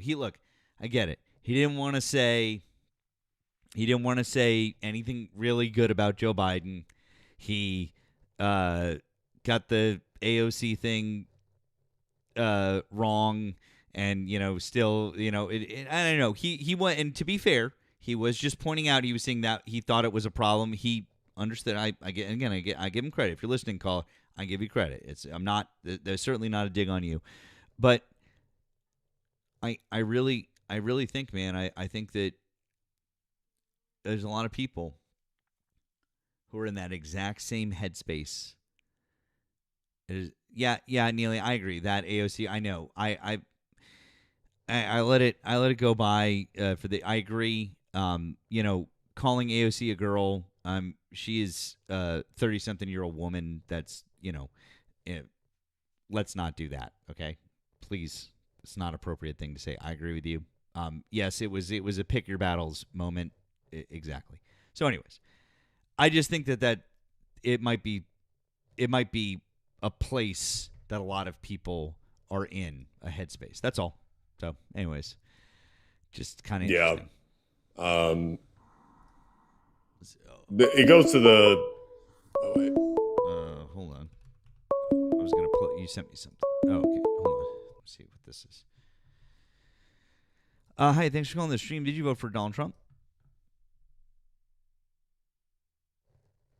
Hello? Hello? Hello? Okay. Sorry, Nemo, please continue. So I think that he falls into the category that that we see in that video that I sent you, which we don't have to watch the whole thing. I've become more and more sold on the idea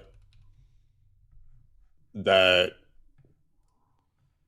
number one, Graham Plattner is going to win the Senate race in Maine, to be clear. Susan Collins is about to get her walls blown out. Inshallah. So if you're in Maine, be sure that you do that. Number two, I think that he should run for president.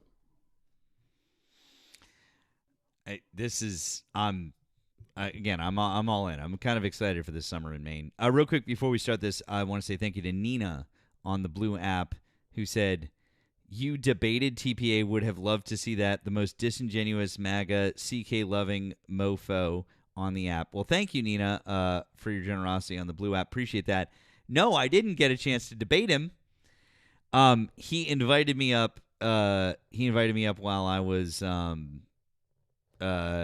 at my daughter's dance lesson. I was just sitting listening to Facts Still Matter, and then he it's this douchebag right here. And then whatever, you can go watch it. It's just, long story short, I didn't actually get a chance to debate him because I was like, dude, I can't debate you. I was like, but you can come over and host a live at 10 o'clock at night. Like, come on over. And he's like, I won't go to your space. Blah, blah, blah. I was like, okay, man, like, whatever. I don't know. He's all hurt about it. He made like a 45-minute YouTube video about me and stuff. I don't know. He's a fan. He watches the live too, which is funny because in his video, I told Nemo yesterday that he mentioned the music that I played the other night. I was like, oh, you watch? I was like, oh, thanks, fun. Anyways, so that's all. If you want for context, you can go watch the most recent 2 videos I posted on my page. But I'm literally just doing this because I think it's fucking hilarious. Just because. But anyways, we should watch some of Graham. Is there a particular spot you want me to go to, or should we play it from the beginning? You can skip to, I mean, if you just want to like kind of scrub through, basically he's talking to, I'm pretty sure it's one dude, and it's kind of like it's interspersed with, you know, commentary and whatnot. So Okay, you cool. can. All right, let's see. Yeah. Out in this campaign, I was fully convinced that working people in this state have a lot more in common with each other than they might think. We often find ourselves surprised to realize that we have almost everything in common. And in the spirit of that, we're going to sit down this morning with a Republican voter from Machias and try to find out what we agree. Machias. Oh boy. All right, let's see real quick who this is. Hi, this is on the stream. Did you vote for Donald Trump? Yeah. Okay. How old are you and what state did you vote in? I voted in Illinois, and I am 28.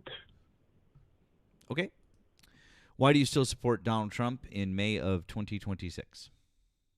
Well, I was just calling to ask, like, why do you guys support somebody who had a Nazi tattoo?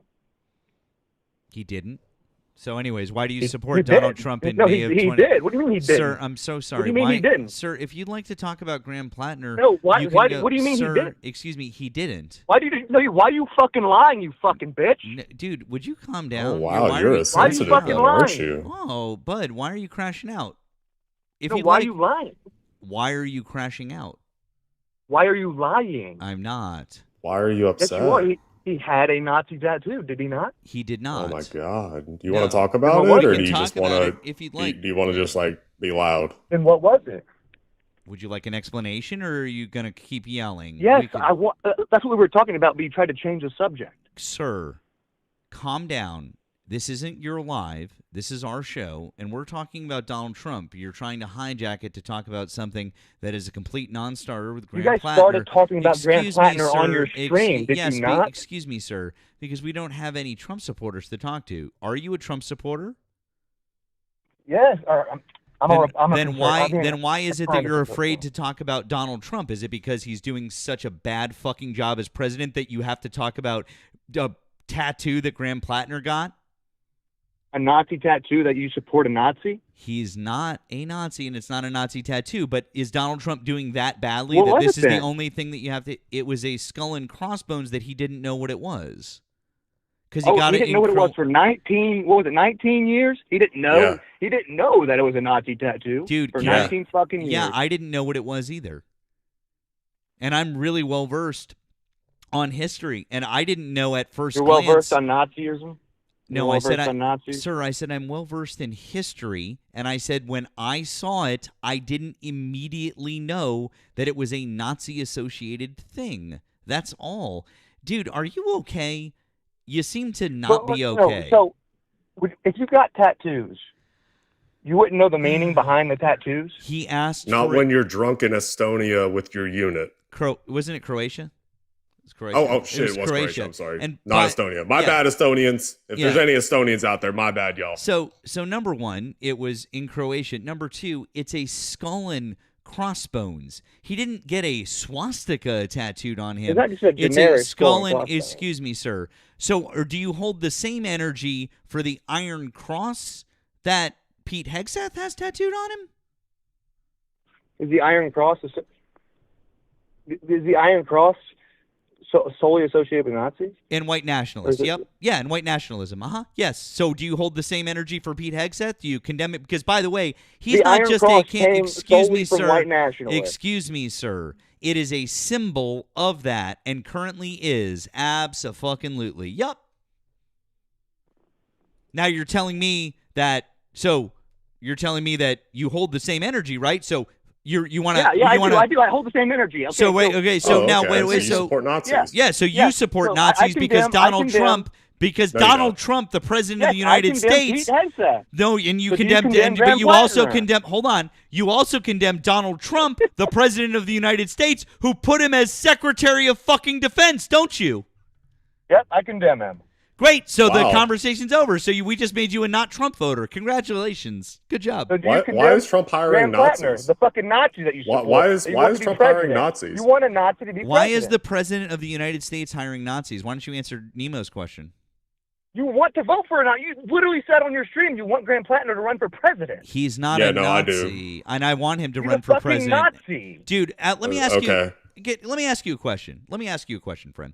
So, if Graham Plattner is what you say he is, can you give us any further evidence aside from a skull and crossbones tattoo that A, he didn't know what it was, and B, he got it covered up when he found out what it was? Aside from those two things, can you give us any evidence, any writings, anything that he said, anything in a speech, anything that he wrote years ago, anything he posted on the internet, anything whatsoever that Graham Plattner has said and done that would indicate that he was a Nazi, sir? No. Cool. Wow. Then I guess you're just a fucking idiot, aren't you? So what you're telling me is that you're saying, caller, is a white nationalist. Caller. So what you're telling me is that Graham Plattner is such a Nazi that he got a tattoo, a Nazi tattoo. Right, according to you. So he got a Nazi tattoo. He's such a hardcore Nazi. He got a Nazi tattoo and then proceeded for the next almost 2 decades to not say a goddamn thing about Nazism or any other Nazi-adjacent rhetoric. And then when he found out that it was a Nazi tattoo, immediately got it covered up. Are you telling me that that Graham Plattner is such a Nazi that he would cover up a tattoo of a Nazi symbol when he is told, hey, that's a Nazi symbol? That's not something that a Nazi would do. Do you like Bernie Sanders, It's caller? something a Nazi would do when they're Do trying you to like run Bernie for Sanders, office. caller? No, it's Answer my something that a question. Nazi would do when they're trying to Do run you like for Bernie office. Sanders, caller? I'm going to keep repeating this. Do you like Bernie What? Sanders? No, I don't like Bernie Sanders. Oh, okay. Do you think that Bernie Sanders is, at the bare minimum, a legit, genuine, honest politician compared to the rest of the Democrats? I'd say more so, yeah. But I mean, I feel like he folds too much. But he is consistent, you think? I mean, when you say consistent, he has the same ideas, but he'll always fold to Democrats and just do what they want. Even so he'll give up on what he wants to fold. Sure. I'm saying when I'm saying consistent, what I mean is his rhetoric isn't changing, right? You can go back to the 90s and he's saying the same damn thing, right? Yeah. Okay, right. Even most Trump supporters, which you said you're a Trump supporter, even Trump supporters agree that Bernie Sanders, even if they don't agree with his politics, they think he's legit. Like he's an authentic, honest person. Bernie Sanders is also Jewish, right? I guess. I don't know. I'm not. Yes, he is. He is Jewish. He's and when I say Jewish, I mean Jewish by ethnicity at bare minimum. I don't think that he's spoken about his faith publicly. Okay. So he has endorsed Graham Plattner. Okay. So if Bernie Sanders, because he does a socialist, he likes the socialist policies that Graham Plattner supports. Yeah, obviously. But if Graham Plattner was a Nazi, do you think that Bernie Sanders would endorse him? I wouldn't put it past him. As long as really? They can get there. Give me another example of Bernie Sanders endorsing a Nazi. If they can not do all Nazis want the exact same agenda that Bernie Sanders does? Give me another one that wants what Graham How many Plattner Nazis does. have ran for office that want the exact same thing that Wait a Bernie second, Sanders sir. wants? Hold on. Time out. Why wouldn't Bernie Why would he Sanders endorse have anybody? just, sir? Why wouldn't Bernie Sanders have just endorsed Janet Mills for Senate? Because she doesn't want the far socialist policies that Graham Plattner wants. And that Bernie Sanders she's plenty Democrat. Like she's pretty She's decently far left, dude. Democrat. Yeah, she's hey, bud, calm down. Listen, I'm trying to explain something to you. I know a good bit about Maine. I lived there for part of the year. She's not as far left as Graham Plattner, sure, but the choice between a Nazi and someone who's a little bit less far left, you're telling Nemo and I that a Jewish man would take the Nazi over someone who was slightly less far left? Come on, dude. If it helps get his agenda passed, yeah. Nazis are not doing the far left thing, dude. Care about nowadays is getting what they want passed. Give me any other Nazi that Politicians wants give up on their morals to get what they want passed. Holy shit. Okay, all right. So you're convinced that Graham Plattner is a Nazi? I mean, I don't know. I think it was a Nazi tattoo. Do I know? Okay. So now, here's the thing. Here's the thing. That's not what you said when you first came up. Can I finish? And I think if a Republican had a tattoo like that, and then they were called out, I think Democrats would just lay into them and just call them a Nazi. You mean like the guy that I just put up on the screen right now, who, by the way, I was wrong. It's not I misspoke. It was not the Iron Cross, the Jerusalem Cross, which is for white Christian. Hold on. Excuse me. It's for white Christian nationalists. And then you also have Deus Vult on his arm, which stands for God wills it, which is favored by, wait for it, Nazis and white nationalists as well. Okay, so now that we've got that, we also have plenty of things that Pete Hegseth has said and done, including the guy who is his literal pastor and the things that he says and does that fall into white Christian nationalism. He says and does things that fall directly into it. Unlike Graham Plattner, Like what? Excuse me, sir. Why are you interrupting me? Unlike Graham what? Plattner, What falls sir. You just said he does stuff that falls Sir, into it. Like if what? you would let me, What did he do? sir, if you'd let me finish my sentence and I could complete a thought, then you could ask me that question, and then I could show you examples. But no, you had to interrupt me right in the middle of my fucking train of thought. So now I'm going to start over again. So Pete Hegseth has those tattoos on him, on his body. The Jerusalem Cross, Deus Vult. There's a couple of other ones that mean various different things. But Graham Plattner had this one tattoo, but he has nothing else associated with him. In fact, all of his views are the direct opposite of Nazism. It's really, really strange how every single view that he has is so far left, it's directly opposite on the political spectrum of Nazism, which is on the far, far right. None of what you're saying makes any sense. The guy was drunk and he was in Croatia and he got a skull and crossbones tattoo that he didn't know what it meant. If he said and did a bunch of shit that was Nazi related or white supremacist related or white nationalist related, you would have a very good case and we wouldn't be talking about him. But he's never done any of those things. He was a kid who made a fucking mistake in a tattoo parlor because he wanted a skull and crossbones, and he didn't know that that skull and crossbones meant something bad. That's it. It's like a drunk white girl. It's like a drunk white girl in Thailand getting a fucking Asian character on her back and not knowing what it means. You done? Did I stop talking? Well, I don't want to interject. I don't want to make you mad. Dude, stop. Just have a fucking conversation. Jesus Christ, dude. Well, he's getting all freaking angry. Dude, stop the passive aggressive shit, dude. But you said you were 26. Like, be a grown ass man, or just stop. Okay, I'm trying to talk. So you said you don't like it when somebody interrupts you when you're trying to talk and you have a train of thought? Man, that really sucks, huh? So maybe stop doing that. So maybe stop doing no. Maybe you can stop. Maybe you could stop interrupting people like a fucking jackass, huh? I'm acting like a little faggot, dude. Oh, there it is. You had to slur because you want to go. Oh, he hung up. I didn't actually hang up the phone. I was about to, but he hung up. Oh, he got mad and he ran away. By the way, we do love the TikTok shop so much. Thank you for letting everyone know that you were a Trump supporter, though. Yeah. Dude, that's all they've got. We're talking positively about fucking Graham Plattner, and they're like, "Yeah, he's a Nazi."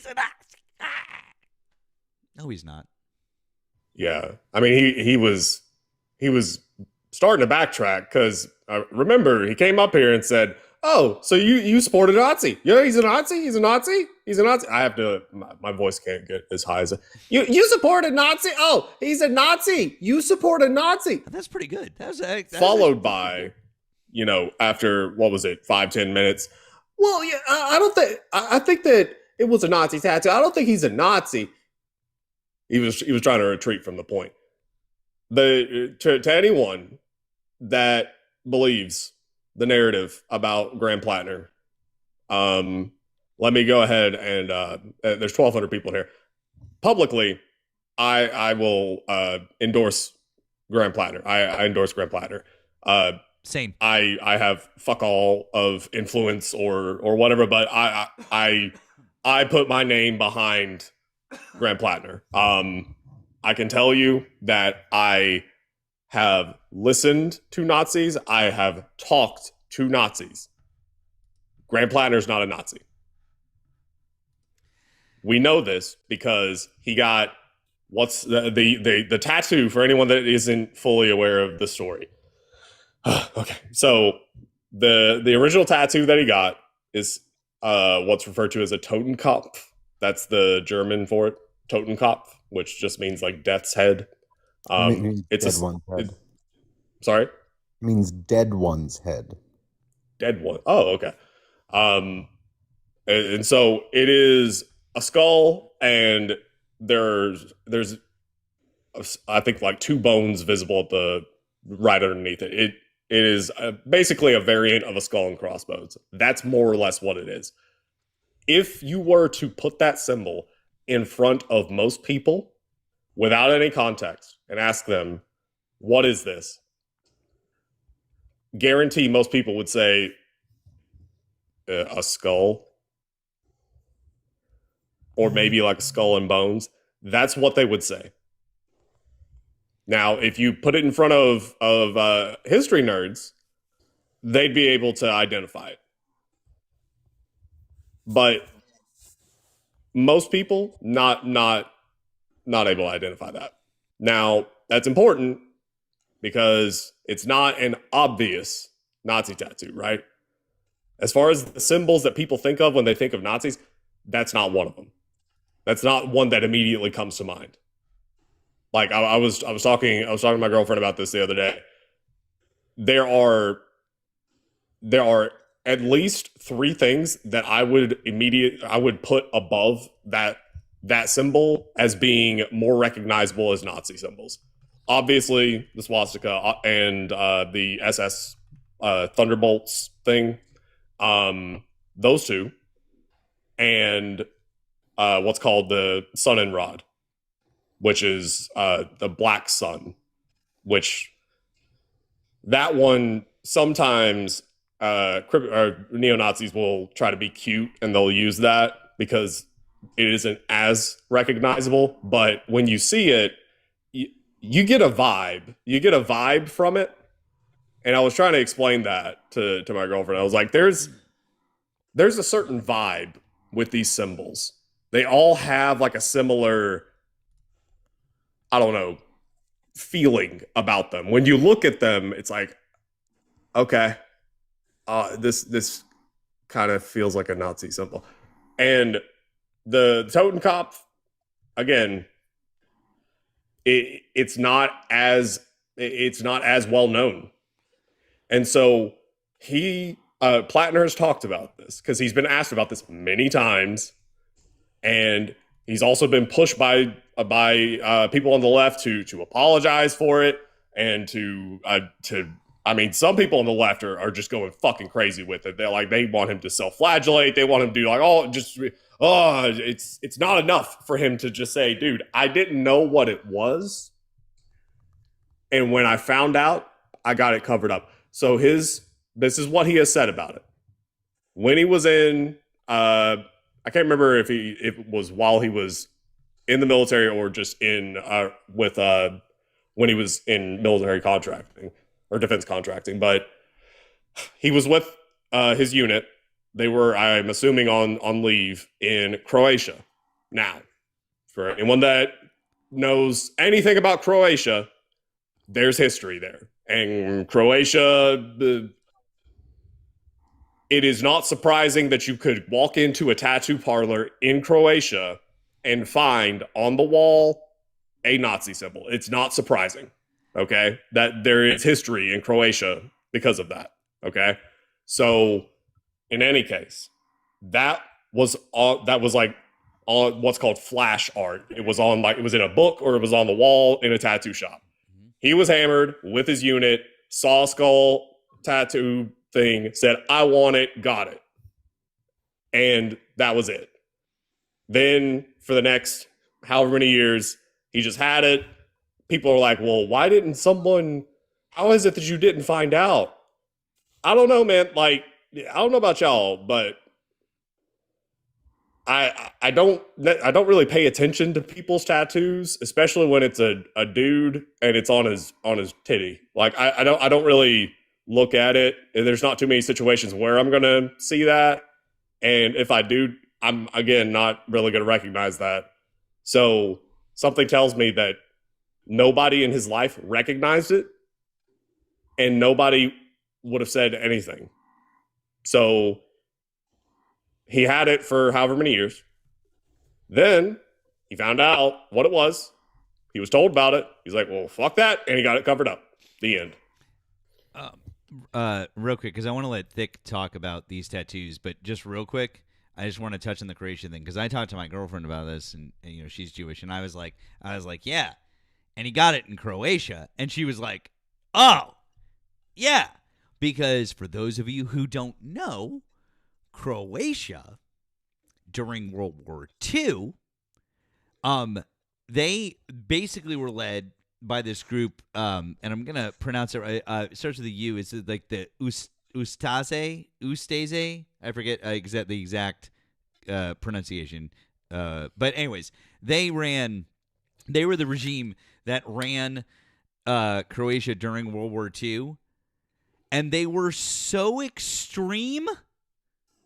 They were so extreme that even the Nazis were like, "Whoa, you guys are okay. All right, we're gonna leave you guys over here." That's who is running Croatia.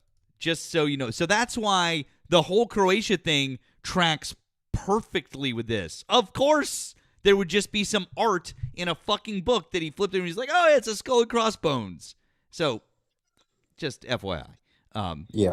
But anyways, Thick, thank you for coming up. You said you wanted to talk about the tattoo as thing. somebody who has spent extensive amount of time in tattoo parlors, being tattooed from neck to like feet at this point, it is for starters, like Nemo was saying, there are actually 4 different variants of like that skull and crossbones that were used by the Nazis during World War II, depending on the time period over the time of occupied Germany. The first use of a skull and crossbones by a military actually dates back to the 1700s with the Spanish military. Also, the Jolly Roger exists, so I mean, that's kind of where it started.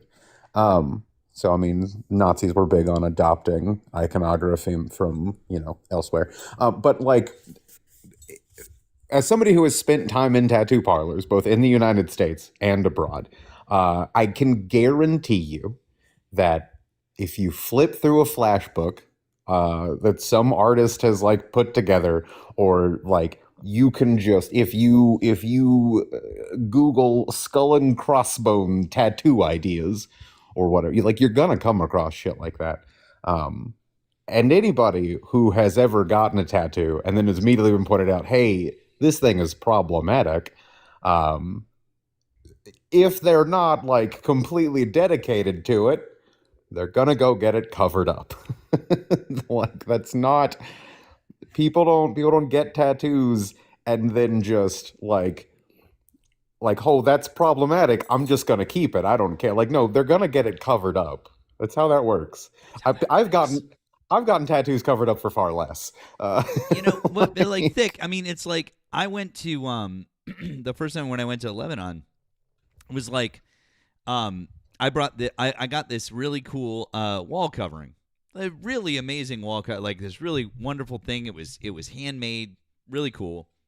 Brought it home, put it up on the wall. I'm sitting there looking at it, and I was like,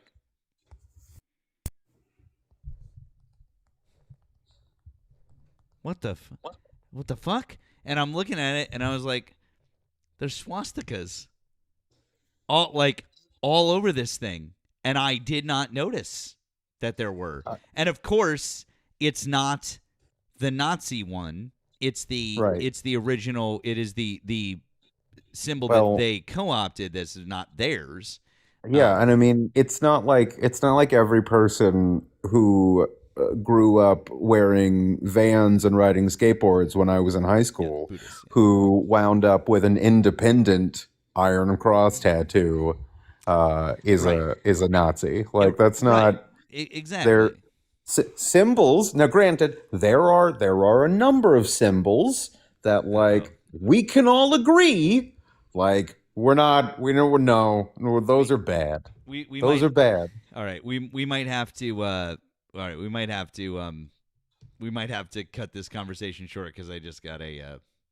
Oh, it wasn't me. No. For once. No, not you. No, it was me for once. No, we just said a lot. We just said a lot of shit. Yeah. Oh, no, not you, friend. This is all historically No, accurate. I'm just saying we might have to. But it's in terms of the tattoos, you would as a vet, obviously right around his age. I mean, you're very close as a vet, and you would understand. You could absolutely co-sign like exactly how this could happen and would happen. And again, with Thick, in your opinion too, without a lack of corresponding evidence, like what the fuck, right? I mean, wouldn't you agree? It was kind of a nothing burger for me, honestly, because I saw the tattoo and I didn't know what it was immediately, and then he got it covered up, and it's like, oh, okay, cool. Yeah. He addressed it. He moved on. Hi, thanks for calling the stream. Did you vote for Donald Trump? Yes, I did. Okay, how old are you and what state are you in? I'm 37 years old. I'm from the state of Ohio. Okay. Why do you still support Donald Trump in May of 2026? Because I just support our president. Whoever's the president at the time, I support that person as president. About that conversation you guys was just having, that fellow with the tattoo, he's not a Nazi. Just so everybody knows. That guy's not a Nazi. He's not even close to one. So just throw that out there. Okay. Well, we appreciate you understanding that since the last caller couldn't, but thank you. So wait, so just because they're the president, you support them? Yes, I support who the people pick. That's not. The people vote for a president, right? That's not what the question was. I don't. Go ahead. Sorry, my bad. That's not what the question was. The question was, why do you still support them? And you said, well, he's the president. Well, so just because they're the president, you're giving them your undying fealty. Undying fealty. I like how you said that. Not as a king, and I will call any president out on bullshit that they do. Obviously, right, but that's not. But you're just sort of dancing around the question without actually answering it. No, I support the president of the United States of America. So just, again, undying fealty. That's not undying fealty. Yeah, it's just kind of, I support him because he's the president. Does stupid stuff. Go ahead, sorry. Didn't mean to cut you off. Go ahead. I support him because he's the president. That's not explaining why, though. Like, I support the office of the president, sure. That doesn't mean I support the president. Okay. That's understandable. Right. Like, I don't, the fact that the president has been, like, credibly accused of sexual assault, the fact that he's a 34 count felon, I don't support that. That's fucked. Yeah, I agree with that.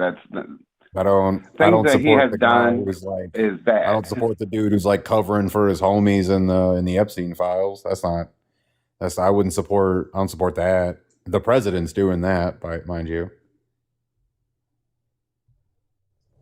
So okay. I feel like those are, and I mean, this is just me, right? This is just me. This is a wild thing, right? I know this is gonna be a hot take, real hot take. Is it gonna be a hot take? Is This is it? gonna be a real fucking hot take. Me and I don't think your that you should support. your co-host and I. Why you literally just Go ahead. apologize for cutting me off, and now you won't. Now you're not shutting the fuck up. I don't think you should support somebody, regardless of the office that they're in, if those things are just kind of like in their immediate proximity. Okay, I hear you. I hear you. Your co-host and I had a great conversation the other day, and we ended it quite well. But you're not the wanting to be a host. dick to me. I'm so, not the host that you're talking to. I'm I a said new. you're I'm a new co-host. person. I'm a new person you've never spoken to before. No, I have never spoken to you, but you're wanting to be a dick. No, I don't want to be. I'm gonna go ahead and go. Okay. Since you want to be a dick, I'm gonna go ahead and go. Okay. You want to have a conversation. You want to be a dick. You don't. So You don't need to we announce don't your need to departure. talk. We don't need to have a conversation. Okay. If you're gonna be like that, we don't need to talk. Period. Okay. You're Plain not. simple. Okay. That's fine. Oh, do you? Cool. Cool. Hey, it's my first time I made somebody hung up. Hell You yeah. didn't make me hang up. I'm still here. God damn it. I'm just saying we don't need to talk. I'll talk to your co-host. Then go away. I'll talk to your co-host. Him and I had a great conversation. No, it's me. Caller, we're all here, but I mean, I understand. You and I had a great conversation. Okay, but what my friend here is saying is still true though. I mean, like, if we're gonna say that we're supporting Donald Trump, but like specifically, why are we still supporting him? Like, just saying that you're supporting someone because they're in the office isn't a good reason to support somebody.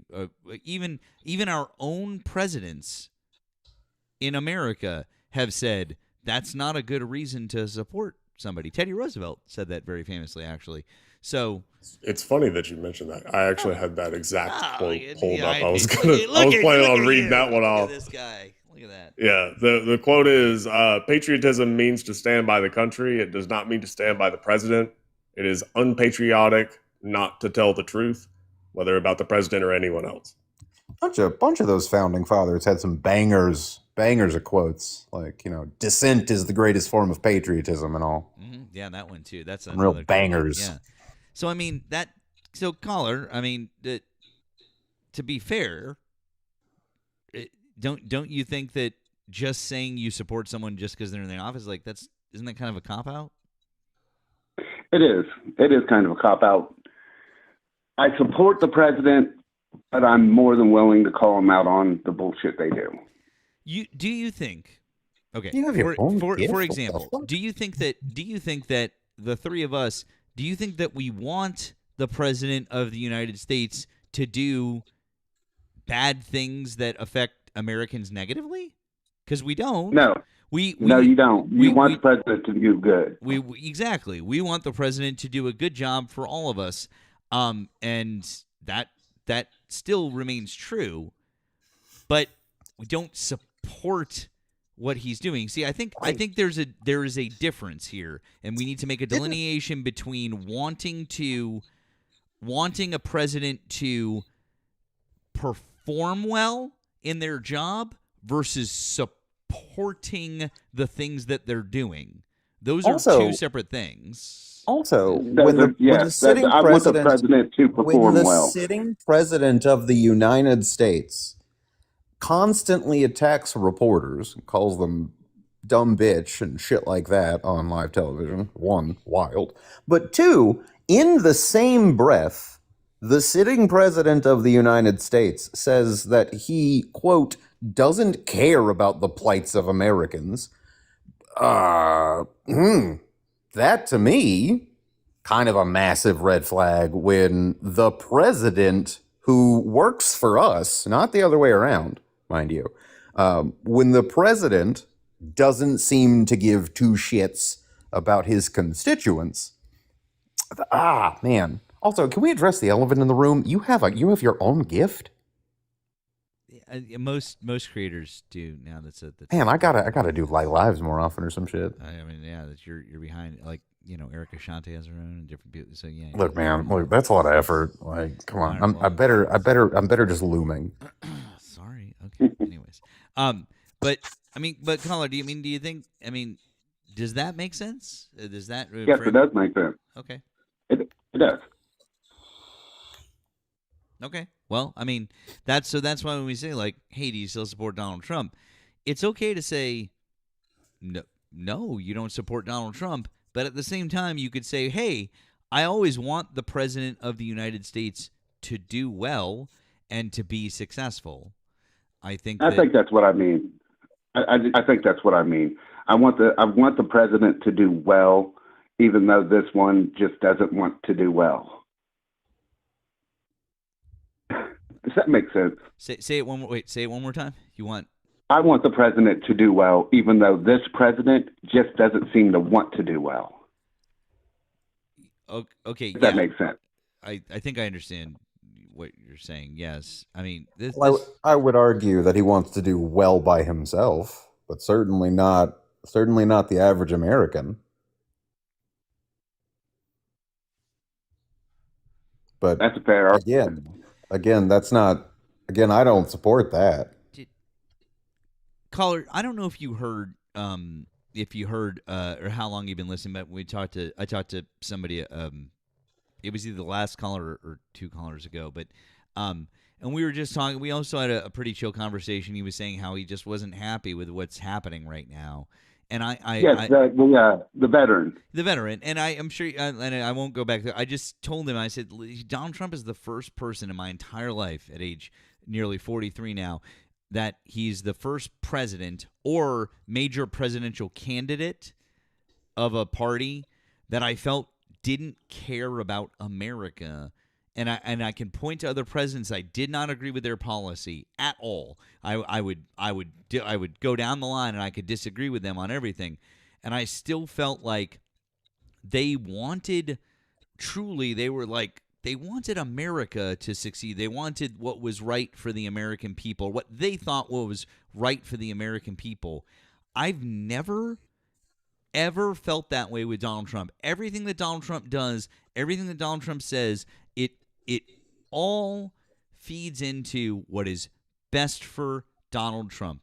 How can he enrich himself? How can he enrich his friends? How can he enrich his family? How can he do what is best for him? There's no selflessness there. There's no I want to do something that's long lasting for our country. Joe Biden did the infrastructure bill that was stretched out over 10 years. He's probably going to be dead, and we're still going to be getting benefits from that bill. And people won't even know that it's Joe Biden who gave them that. A lot of stuff is happening now. There's a lot of things that are happening with infrastructure. They don't even realize that it was Biden who gave them that through the Infrastructure Act. But that's my point, is that it's like those types of things, and like thinking long term and looking down the road. He didn't need that to happen right then and there. Oh, it has to happen right now in my presidency, and I need all the credit for it. He's like, no, this is going to happen in the next 10 years, or the Chips and Science Act, or whatever. That's what I mean, man. And so it's like it's easier than that. It's easier than that. What? How many presidents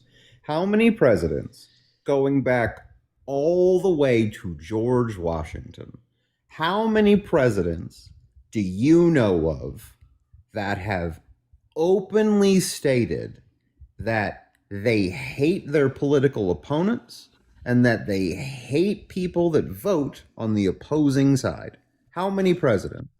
None, not even during the Civil War. I will say that maybe. Look, maybe there was somebody Trump. We don't know about, but Trump. As far as I know, none. It's Trump. Right, Trump. Yeah, Trump has said that he hates Democrats. He has said that he hates Democratic voters. He's literally the only president that I can think of that has said, "I hate this group of Americans," which, again, just on its face alone, is insane. Yeah, that is even during the Civil War, you didn't have them hating like that. They didn't during the hate Civil each War, other we weren't like that. fighting Americans; we were fighting traitors. Right, and they didn't even the traitors didn't hate each other like that. They still seen each other as brothers. Well, they weren't Americans; they were traitors. But that's neither here nor there. Right. You get what I'm saying. I'm agreeing with what you're saying. Even they didn't have that much. Exactly. Yeah. Hey. Yeah. We understand what you mean. I got you, mean. Yeah. And they were literally shooting at each other. So yeah. Because like I distinctly recall Obama saying a handful of times that he was going to be a president for all Americans. I recall Bush saying that he would be a president for all Americans. I could probably find quotes from Clinton and Bush Sr. and Nixon saying that they were going to be presidents for all Americans. I've never heard Trump say that. Maybe once. Maybe once. I'm trying to think of one of his speeches. I would implore you to find me a quote where he says that. Right, yeah, I'd have to hunt. The problem is I'd have to hunt, and you shouldn't have to hunt. Right. You shouldn't I mean, have to search it I up. can find, and this is a famous clip, so I mean, it is easy to find, but I can find John McCain saying that Obama was, he was American. He would be a president for America. It's like defending Barack Obama in front of one of the people that would have voted for John McCain, like at a rally, at a McCain campaign rally.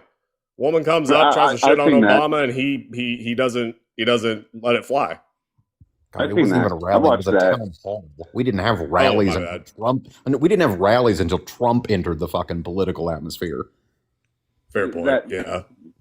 Yeah, that lady was trying to say that President Obama was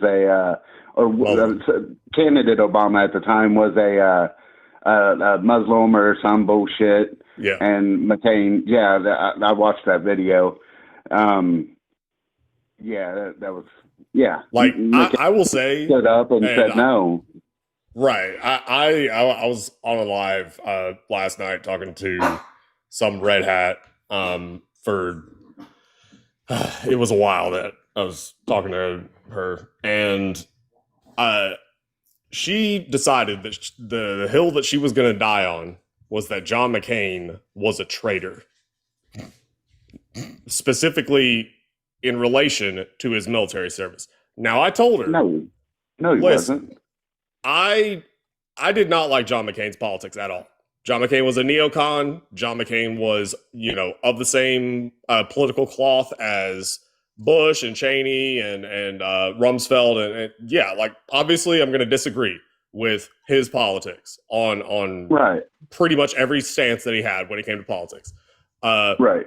But I'm not going to question his military service, because that is of record. That's not up for debate. This isn't like a Chris Kyle situation where he was, making shit up. Brutal POW. Right. Like McCain, we know, was a POW. Oh my God. Hold on. 6 years at the Hanoi Hilton, Thick? Was that about how long he was there? I think it was either 5. It was 5 years or 6 years at literally one of the most brutal places that you could ever be as a POW. That video that Nemo's referring to, I've had multiple instances where I have gone back and watched that video to have a feel-good moment of what Republicans used to be like. Yeah. So McCain, you can just look at his medals. And I said to this woman last night, and I mean, Vic, you are more than welcome to tell me that I'm wrong on this. I said, do you think that the U.S. military is stupid enough to award medals of that level without doing research to make sure that the person earned it? Like, bro, the fucking hoops I had to jump through to get my combat action badge. Exactly. Like, I mean, McCain got what it would be technically 2 Purple Hearts. It was Purple Heart with a star. So 2 Purple Hearts. The guy got a Silver Star, multiple Bronze Stars, and all sorts of just prestigious, like some of the highest levels of honor that you can get with medals. Like, I think one of the few that he did not get was a Medal of Honor. And I mean, that's because Medal of Honor is really fucking hard to get. But the U.S. military researches that shit. I mean, let's be fair. You don't want a Medal of Honor. Like, you don't want one. It's typically speaking, something very, very bad has happened for you to get a Medal of Honor. Like, you don't want one. I don't understand why people will call McCain a traitor. That's just people being stupid. They're not using their heads. That's all there is to it. Yeah. So, like, again, he was an honored veteran. So the sitting president, leave the man alone. The sitting president has said some heinous shit about McCain and about veterans, and I mean, the dude has gone out of his way to harm veterans and active duty service members, but constantly just deciding that we're just expendable and going to be thrown into another fucking forever war. And this is my problem with him right here. Is this war? You promised no wars, and you got us into a war. We knew this was going to happen. We knew this was going to happen. I mean, he has always been hawkish on Iran. He was hawkish on Iran before he even got into running for politics. We knew he was going, like, the whole idea of the peacetime president. I'm sorry, but that's a complete farce, because we were involved in wars and conflicts when he was in office the first time. This is the same man who vetoed Congress's decision to end the U.S.'s involvement in the Saudi Arabia-Yemen conflict, which directly resulted in the lives of American service members being lost. So, like, we knew, we told everybody, we knew. This is the same president who we will never know how extensive his drone strikes of civilians were under his previous administration, because he got rid of the law that required transparency. The only reason we know how much, like, Obama drone striked under his previous administration is because of that law that was in place, and then Trump got rid of it. We'll never know. We will never know how many civilians died at the hands of the Trump administration, either the last time he was in office or this time around, because he got rid of the law. So how did he get rid of it? By executive order. He just got rid of it. Like, it's just no longer a thing anymore. They don't have to be transparent anymore. Laws just no longer on the books, and we will never know. So, like, to say that he's like the peacetime president, that he wasn't going to get us involved into wars and conflicts, like, that's a bold-faced lie that doesn't take any level of scrutiny to see right through. Like, we knew this was going to happen. I didn't know it was going to happen myself, so. And the most regular people probably didn't think about it. Of course you knew it was going to happen. We screamed it from the rooftops for months. This is the same man who, while debating with Joe Biden, said that Israel should just finish the job, referring to Palestine. Like, we knew it was going to happen. Kamala Harris said it would happen, like, on the debate when she debated him. Like, everybody knew this would happen.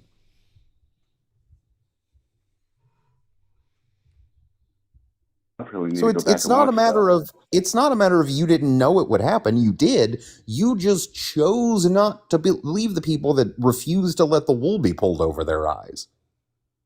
I didn't know he was going to attack Iran. He was hawkish on Iran. He's been hawkish on Iran since, like, the 70s. Like, during the Iran-Contra incident, like, he straight up said that we should have just, like, went into Iran. He straight up said we should have just invaded. Well, I wasn't here in the 70s, man. Neither was I.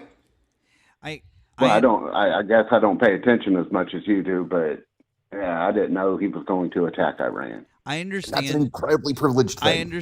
I understand that trying to take him at face value, saying, "Oh, Kamala Harris is gonna get your kids into the draft and is gonna start World War III." And, he was saying that stuff, and if you're taking it at face value, that's one thing. But the reality of the situation is that, as Thick was saying, this guy, we know he lied verifiably more than 30,000 times, right, in his first term as president. We know that he is not an honest person, and we know that he lies about just about everything. Project 2025. We were all saying like, "Hey, these guys are doing Project 2025," and they're like, "No, we're not doing it." And then as soon as he got elected, the people in his administration were like, actually, we're doing Project 2025." They just wanted to lie and lie and lie, and that's the problem. Is that I think for a lot of us is because I understand what you're saying, but at the same time, we're sitting here going like, these guys were a bunch of fucking liars. And we were telling you, they're lying to you, and we know that they've lied a bunch of times before, and like, come on. So I think that's where the frustration lies, is because we knew that they were lying. It was everything short of a neon sign. I get that you guys knew. There's a little bit over 300 million people here in the United States of America, and most of us aren't political.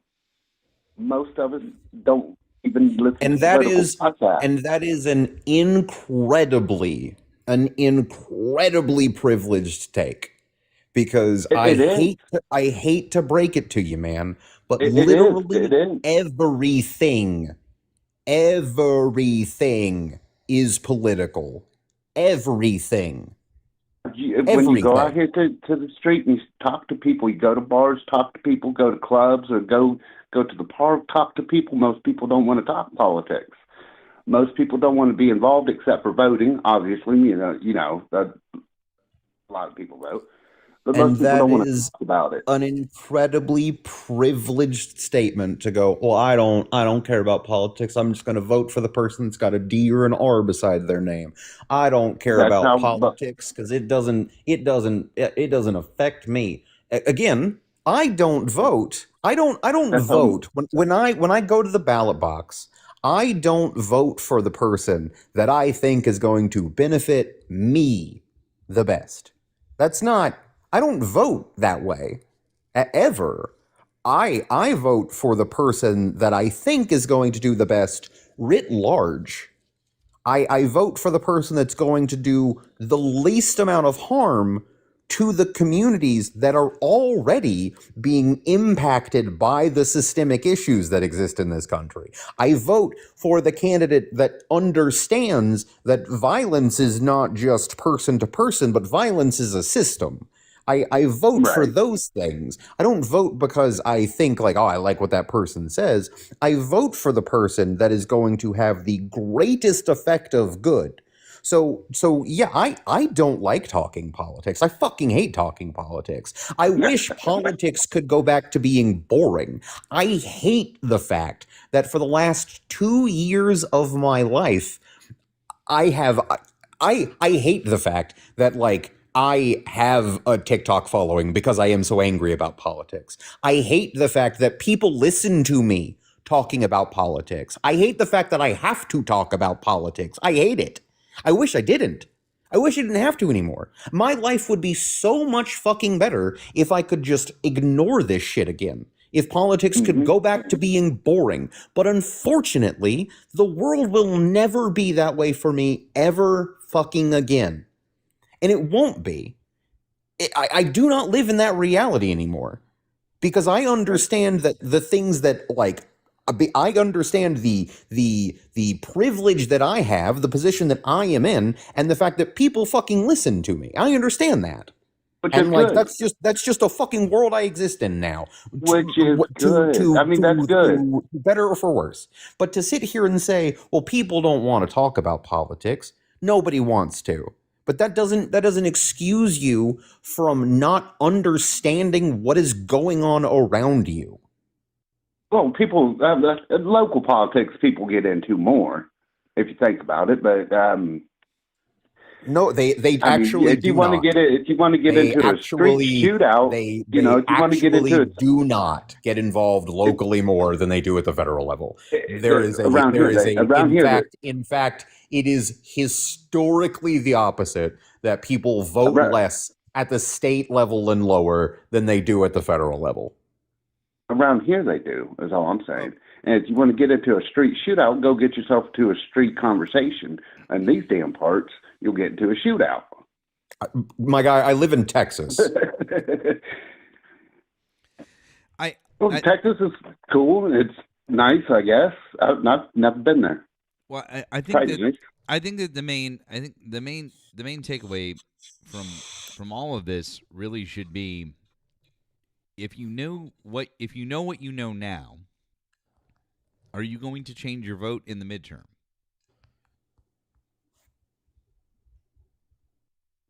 Change my vote in the midterm?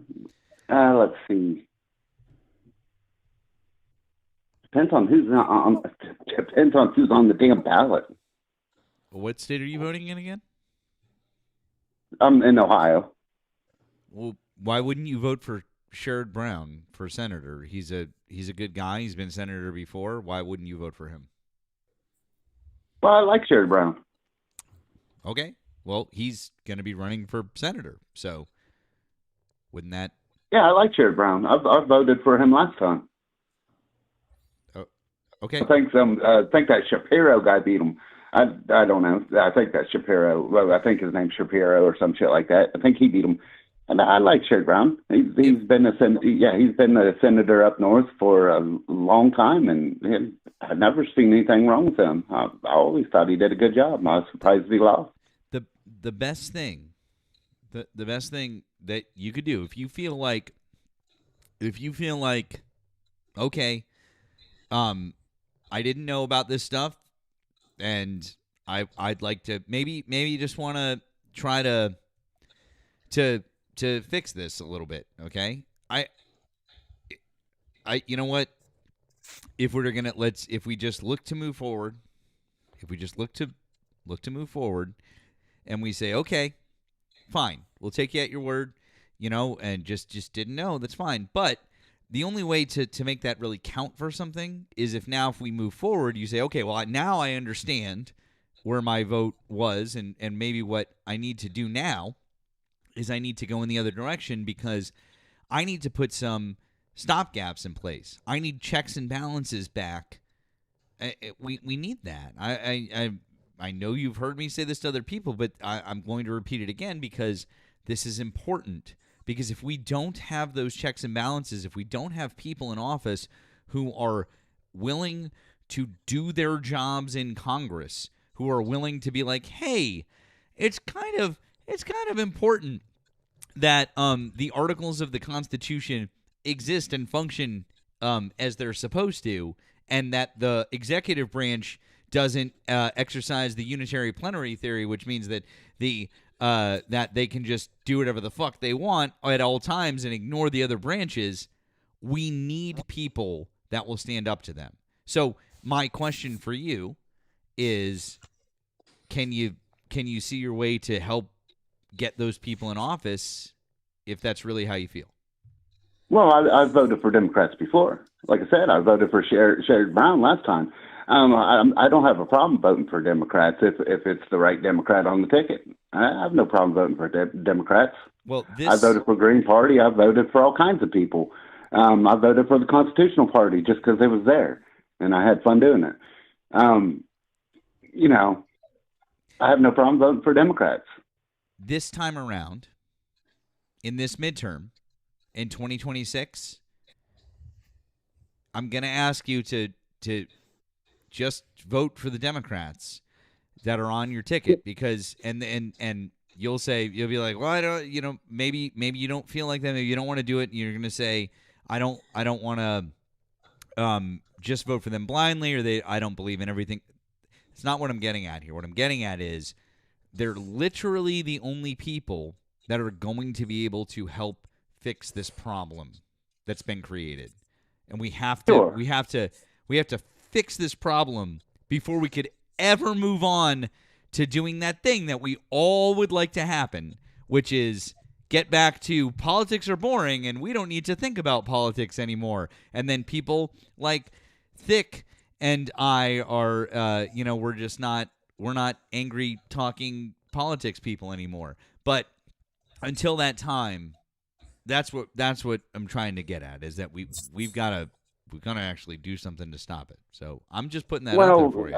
Look, you've got people like Tim Pool out there that's going to be continue screaming Civil War every 5 minutes, and fucking Alex Jones and all these motherfuckers out there is going to, excuse my language, that's going to be screaming whatever they're screaming, and then you're going to have people on the left that's got to counter that by screaming whatever they're screaming, and and everybody's got every 2 to 4 years, everybody's going to be saying the world's going to end. That's not true. That's not I true. would No, that's implore not. you. I would implore you to find me anyone on the left that has done as much, or even half as much harm as the likes of Alex Jones or Nobody. Tim. No, that's just an example, man. That was just an example. I threw him out there as an example. Screaming is what I'm saying. Like I threw Tim Pool out there as an example, screaming Civil War every five freaking minutes. They're just examples of. They're doing it for clicks. Those guys are doing it for clicks and money. Which again, you guys are doing it to try to correct politics. I get you. No, you've brought up a good point, because the people that you've just mentioned, Tim Pool, for example, we know got money from Russian state media, and he's a talking head for Republicans, and Trump has met with Tim Pool on multiple occasions. So these are the folks that the Republicans espouse. Then you've got Alex Jones, who again has met with Trump on multiple occasions, who is a wild conspiracy theorist. Who is even Alex Jones, if you follow the through line of Alex Jones from Bush to now, if it was the same Alex Jones that was around when he first started, he would absolutely be fighting back and just screaming at Trump for the things that he's doing. But they're not. They're shills. They kowtow to the person that's in office. There you go. So these are the people that have been doing nothing but propping up the problem that we have right now. Mm-hmm. They are. They are, and you have people listening to them. I don't know why, but you have people listening to them. Did you vote for Trump the last 2 times as well? The last 2 times? Mm-hmm. Not in 2020. Not in 2020. I voted for him in 2024. What exactly was it that made you go, well, I didn't vote for him in 2020, but I'm going to give him the chance again, despite the inflammatory rhetoric and the insane things that he's saying? I don't know, man. I just was like, fucking blow it up. So you're an accelerationist? I guess. I had that frustration, I guess. Just blow it up. Fuck it. Excuse my language. Shouldn't be cussing my ears. Who would that benefit? It wouldn't. It'd probably benefit the United States, us, as How? we restructure the government. No. Walk me through that. Walk me through that. How would we do that? How would we do that? How would we do that? After it all collapses. After it all collapses. Right. How would we do that? We would have to rebuild it. How? I'm sure we could do better. How? What do you mean how? I mean, how? Well, after it all collapsed, I'm sure. Who are we? Like, so it all collapses, right? I want you to walk me through, like, the plan here. I want you to tell me, like, how this works. We elect an accelerationist who removes the guardrails, and like the structures of democracy collapse, and what, he just leaves after it collapses, or? Oh, did he get removed? How? The government has collapsed. How does he get removed? The people. How? I don't know. Remove them. How? They remove them. I don't want to say it. I don't want to say it, man. I don't want to say it on your problem stream. the problem is like, I know what you're implying. The problem is you're also assuming that he doesn't start doing the things that he did, where he removes people from like branches of the military that aren't sycophants, which he's done. So man, that whole thing where people sort of misrepresent what the Second Amendment means kind of falls apart now. So how? Silence. Yeah, that Because doesn't work. That doesn't yeah. work when the President of the United States controls the military and tomahawks. Oh, come on. I don't see My guy, anybody killing my guy, 100 million people. I am a 14-year Army veteran. There ain't shit you're gonna do against an Abrams. I'm sorry.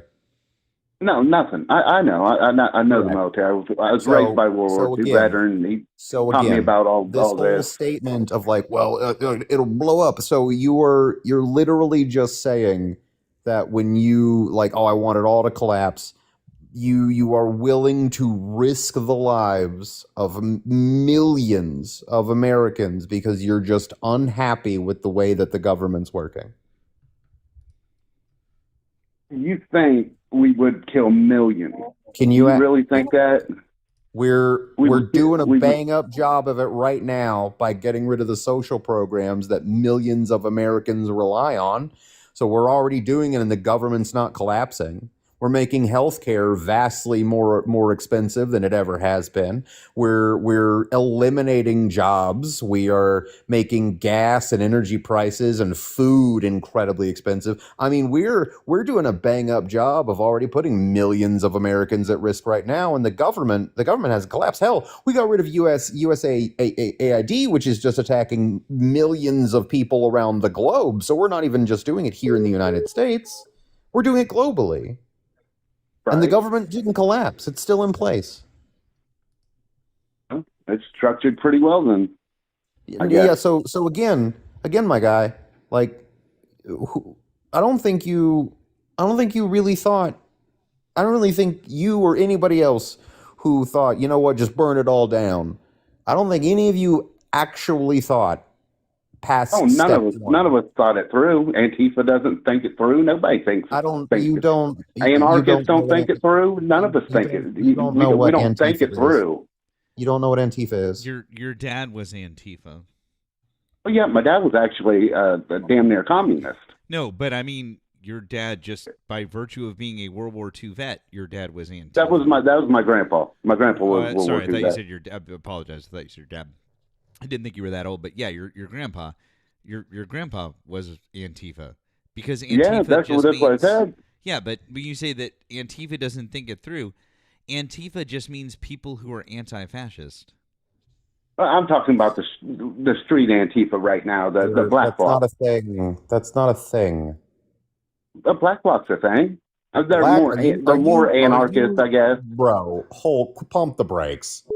Are you saying that BlackRock is Antifa? No, Black Bloc. Black Bloc. Not Black Rock, Black Bloc. Black Bloc is just it's a description of a uniform. Well, not even a uniform, it's just a style of clothing that people who are Antifa will wear. It's essentially just wearing all black. That's Black Bloc. Literally anybody in a fucking Hot Topic circa 2011. Like, I'm sorry, Antifa is not a group. There might be like clubs out there that call themselves Antifa, but there's not like a John Antifa out there somewhere that's like sending out checks to everybody. Like that's not. I didn't say that's that. not a thing. I didn't. Somebody must have said that to you in the past. Somebody must. You must. Probably a lot of people argue like that to you. Probably you're getting paid by somebody. You probably get argued. Antifa doesn't think it through. That is directly what you're saying. Yeah. They don't. None of the anarchists think it through. Antifa does not mean anarchist. A lot of them are anarchists, though. They want to see it burned down. That's really not true. Antifa just means anti-fascist. Anarchists are anarchists. That's it. Anarchists. So you can't be both. My guy. You can't be both. Please stop. Please stop. Please stop. Please stop for a moment. Okay. Go ahead. Anarchists. That is a political ideology. Okay, that is on the political spectrum. Antifa is not. Okay, you can be both though. They're not one and the same. You can be both. Everybody should be Antifa. There you go. You can be both, is what I'm saying. Except the problem is the president's also labeled anti-fascists as terrorists. Yeah, I've noticed that. That's stupid, but yeah. Let's connect the dots here. Who would label anti-fascists as terrorists? Somebody who's been misled into believing that they are an organized group. Nope. It's one word. There's only one word. You're looking for one fascist. word. A fascist. You're looking for the word fascist. A fascist would label anti-fascists as terrorists. Yeah, but I think he got misled. No, I really think he got misled into believing they're an organized group out here trying to do shit. That's not what the executive order. That's not what it said. That's not what it said. It didn't say Antifa. It said and anti-fascists. Okay, it's and anti-fascists in the sentence that it's used in. He's not using it as a group. He's using it as a descriptor. And the only person that would label anti-fascists as a terrorist group is a fascist. So he didn't use it as a group. No. All right, well. So again, so he wasn't misled into believing they were a group of people out here causing trouble. All right, well. Okay, shit.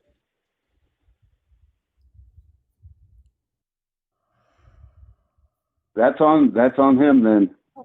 If he's a fascist, that's on him. If that's on him, that's his ignorance. If he's a fascist, he don't fucking know history. It's not ignorance. It's purposeful. What's being done is purposeful. This is you're not being a fascist by accident. It's not by happenstance. It's purposeful, man. So you're saying this? You're saying he studied fascism, he understands it, and that's what he wants to be. What I'm saying is that the administration, the people around him, that are the ones that are like really pulling the strings, the Stephen Millers and the Steve Bannons and those people. Yeah. Yep. That's exactly they're precisely. Actual fascists? Stephen Miller. Okay. Sir, Stephen Miller has literally copied a Joseph Goebbels speech. He literally took it and modified it slightly and was like, here, I'm going to deliver this speech. And he did so at Charlie Kirk's memorial. Why? Because he is a Nazi. And that's crazy, man. It is crazy. Do you know who used to keep a copy of Mein Kampf on his bedside table?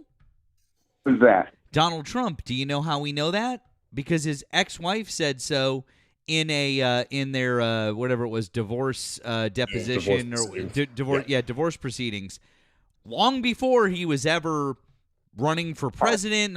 This had nothing to do with anything political. Years and years and years and years ago.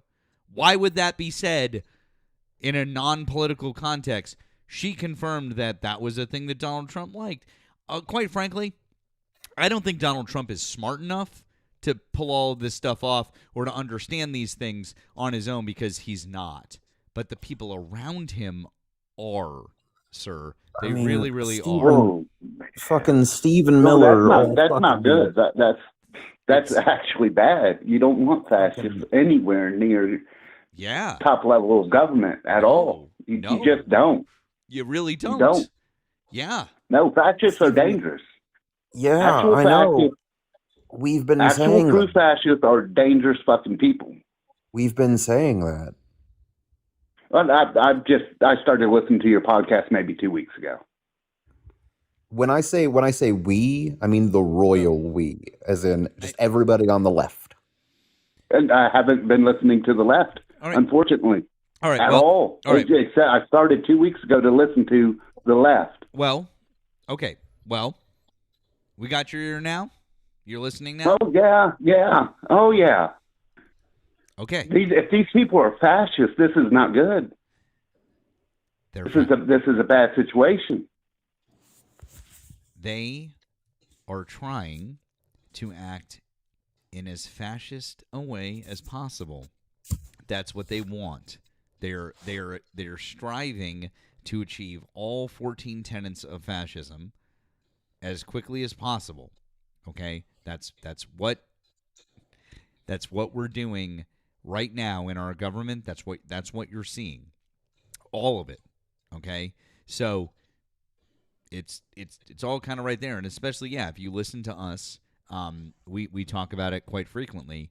I almost feel like it was something we talked about a lot more before, and people have decided to stop arguing it with us because they will lose. It's so obvious, and it's such a losing argument to try and say that he's not doing a fascism.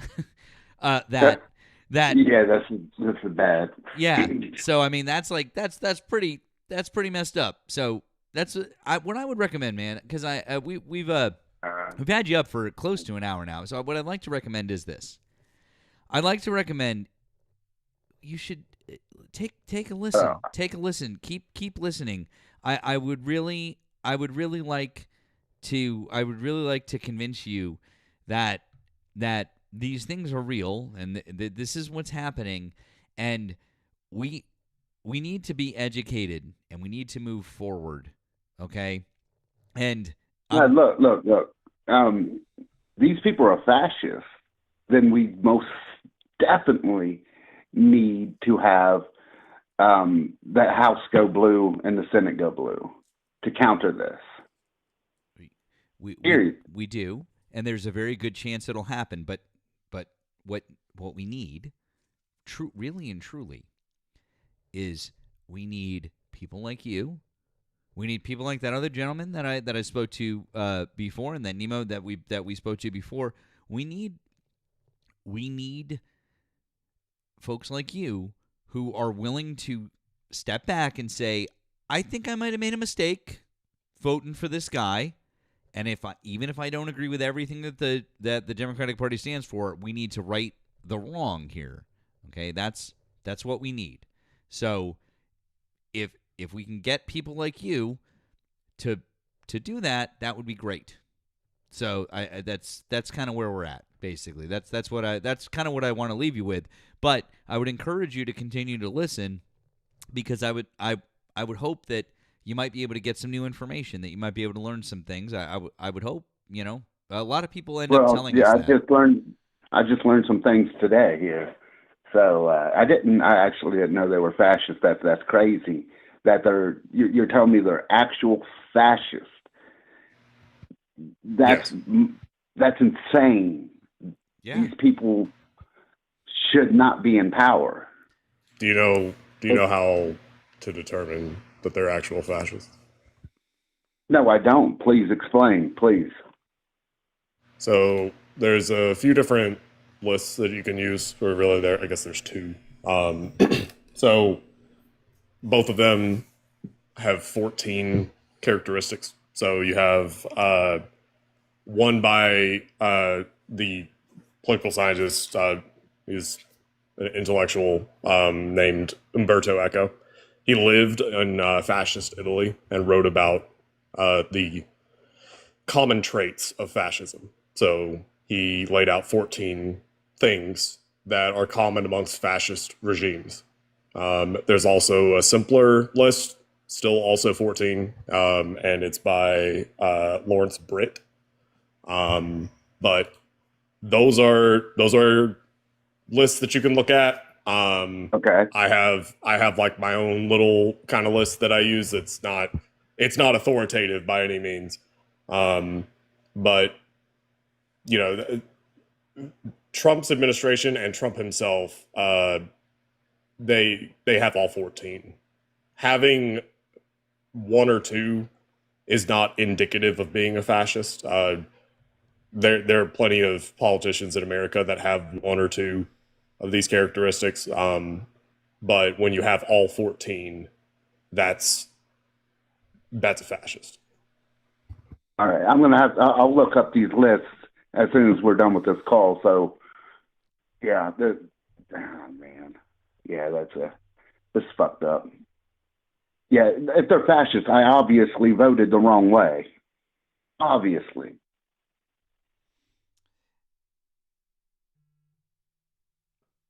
It's also not us. Man, not just us saying that. Would say to me, Jesus Christ, my grandpa. I think it was.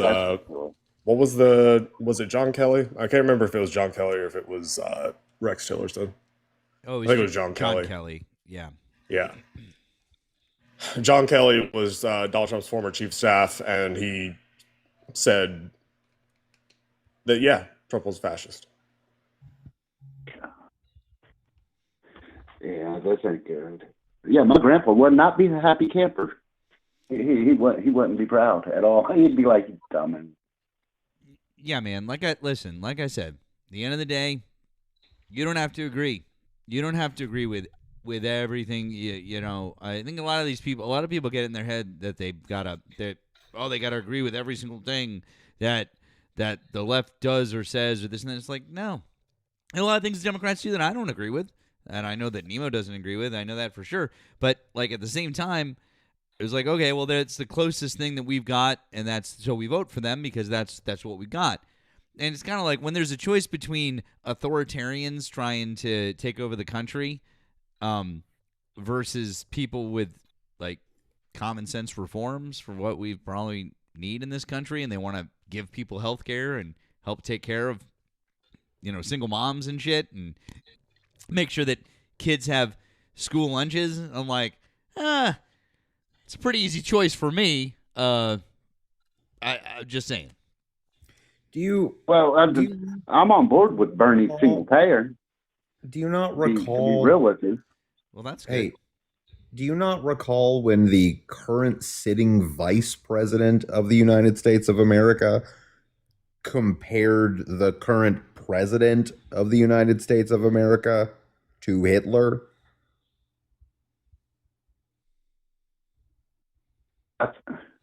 Yeah, I think I do. Yes. So I mean, holy shit, yeah. Whether or not when you heard that, you're like, oh, that doesn't make any sense.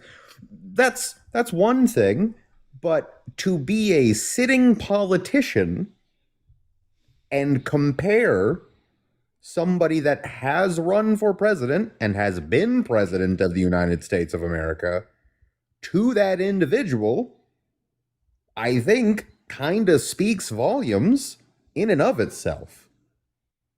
Like, that's not really like a comparison that, like, as a politician, you make lightly of another politician. I mean, I'm relatively positive most sitting Democrats hate Mitch McConnell. Like, I feel like they probably say some heinous shit about Mitch McConnell behind closed doors. But it's behind closed doors, and we don't hear that. So for a sitting politician to openly say that about another politician is kind of damning.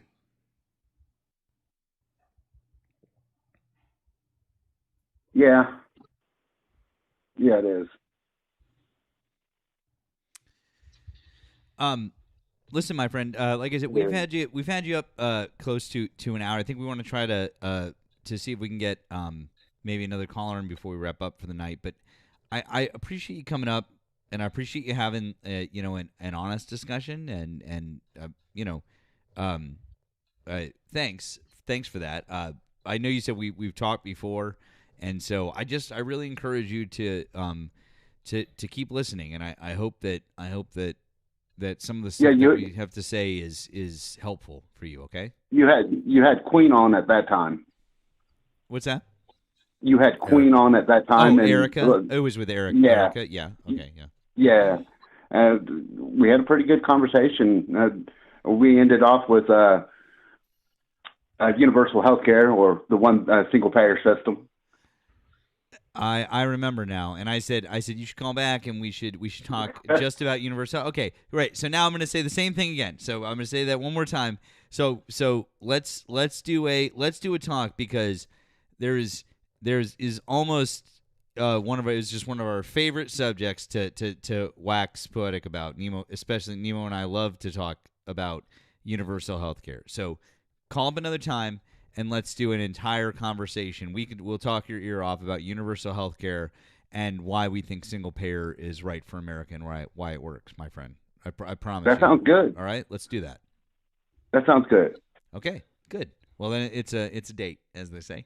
But we appreciate you taking some time to have a like I said, good faith conversation with us. Okay. Thank you. I appreciate you guys as well. All right. Have a good one. All right. Take care. You too.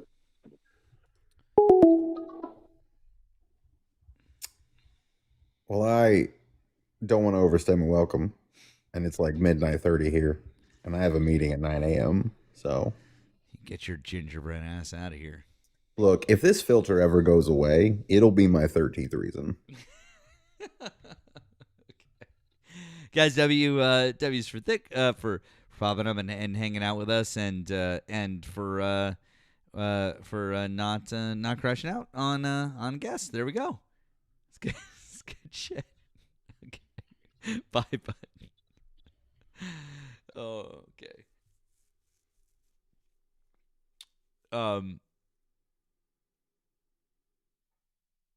Oh, okay. Apparently, Xi Jinping told President Trump, this is breaking news in the New York Times, told President Trump that the issue of Taiwan, if handled poorly, could lead to a clash and a, quote, extremely dangerous situation. Well.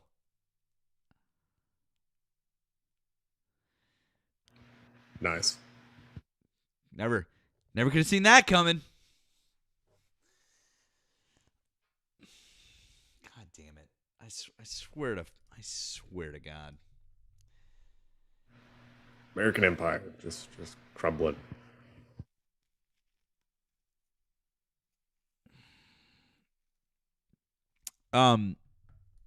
Let's if we can get another Trump supporter up, I would like to do that. That would be great. However, should we watch that Graham Plattner video that we were going to? Oh yeah, let's do that. I'd like to do that. I would also, real quick, like to say thank you again, a second night in a row, to TaffyBot for dropping 10 more gifted subs over on YouTube. That is beyond generous. Thank you. If you're one of those people who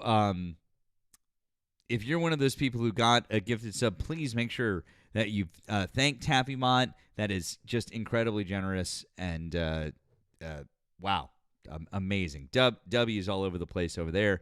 Also, thank you to Jesse for the super chat, the $20 super chat. This guy said he voted to cause the downfall of the government. I don't give a fuck if he's like, oh, well, I done did vote the wrong way. You'll lose a lot of people you love while watching the outcome of your vote. Yeah, you will. You will. I agree with you guys that, there's a lot of consternation. There is a lot of how to say it? There's a lot of issues, I think, with what we've seen that Trump voters have done. We know what they've caused. We know what the problem is.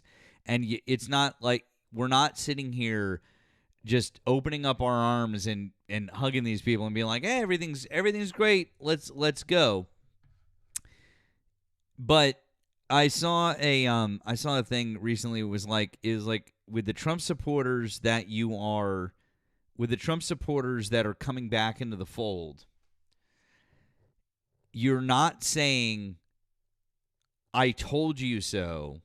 You should say, this is what I was worried would happen. That's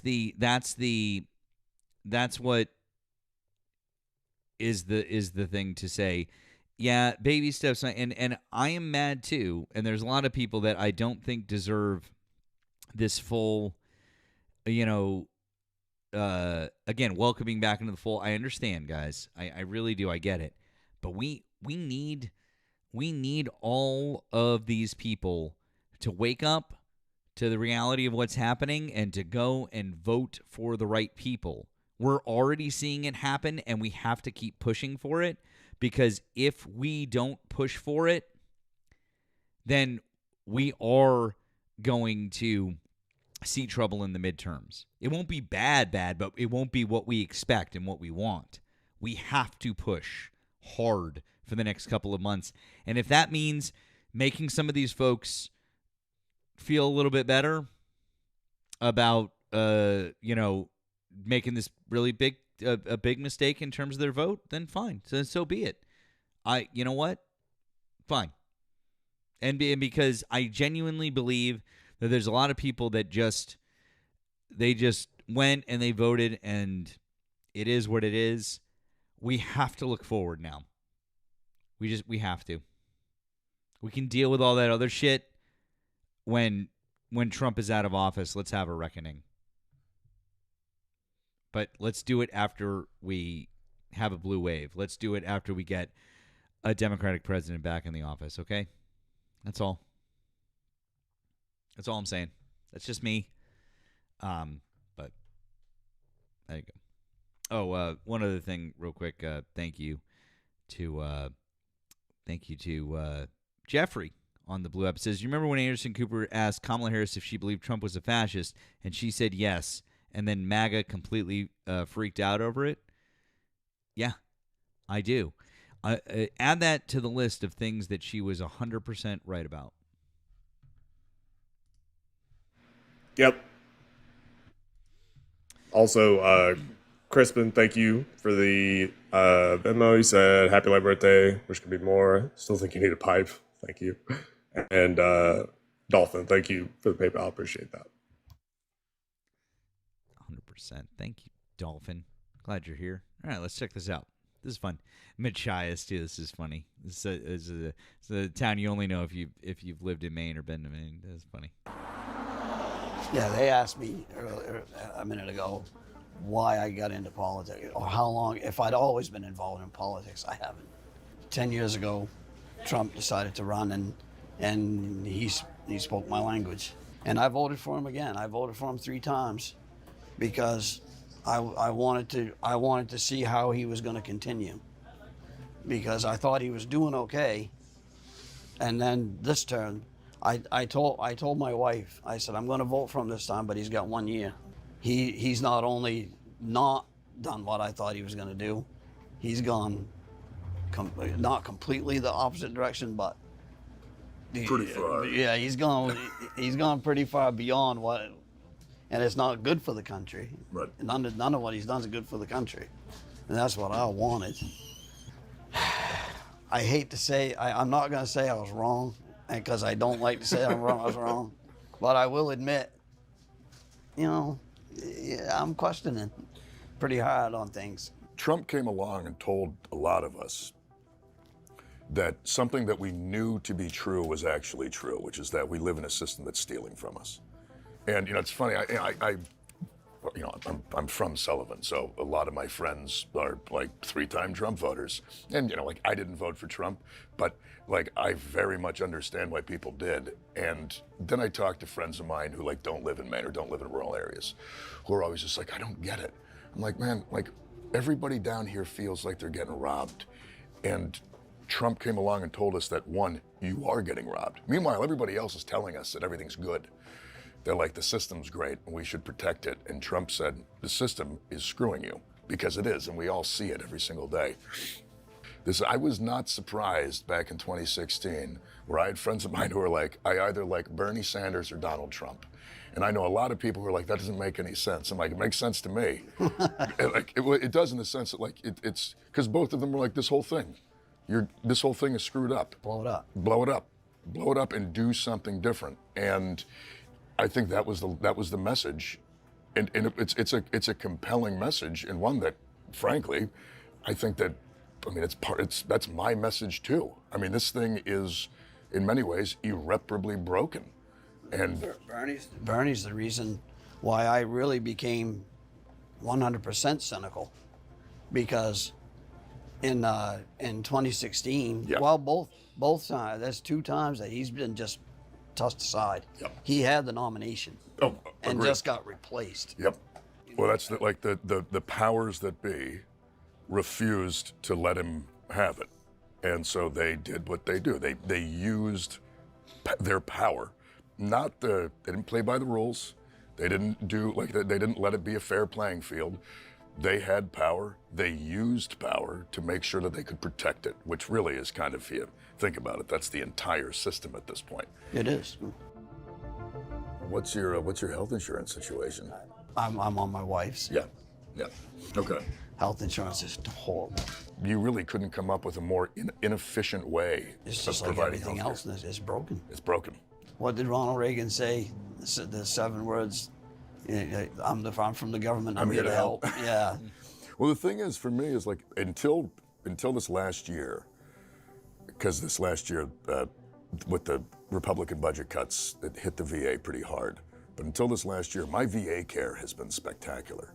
Like, I go up to Bangor, or I can do community care in Ellsworth for the small stuff, like going to the urgent care and stuff.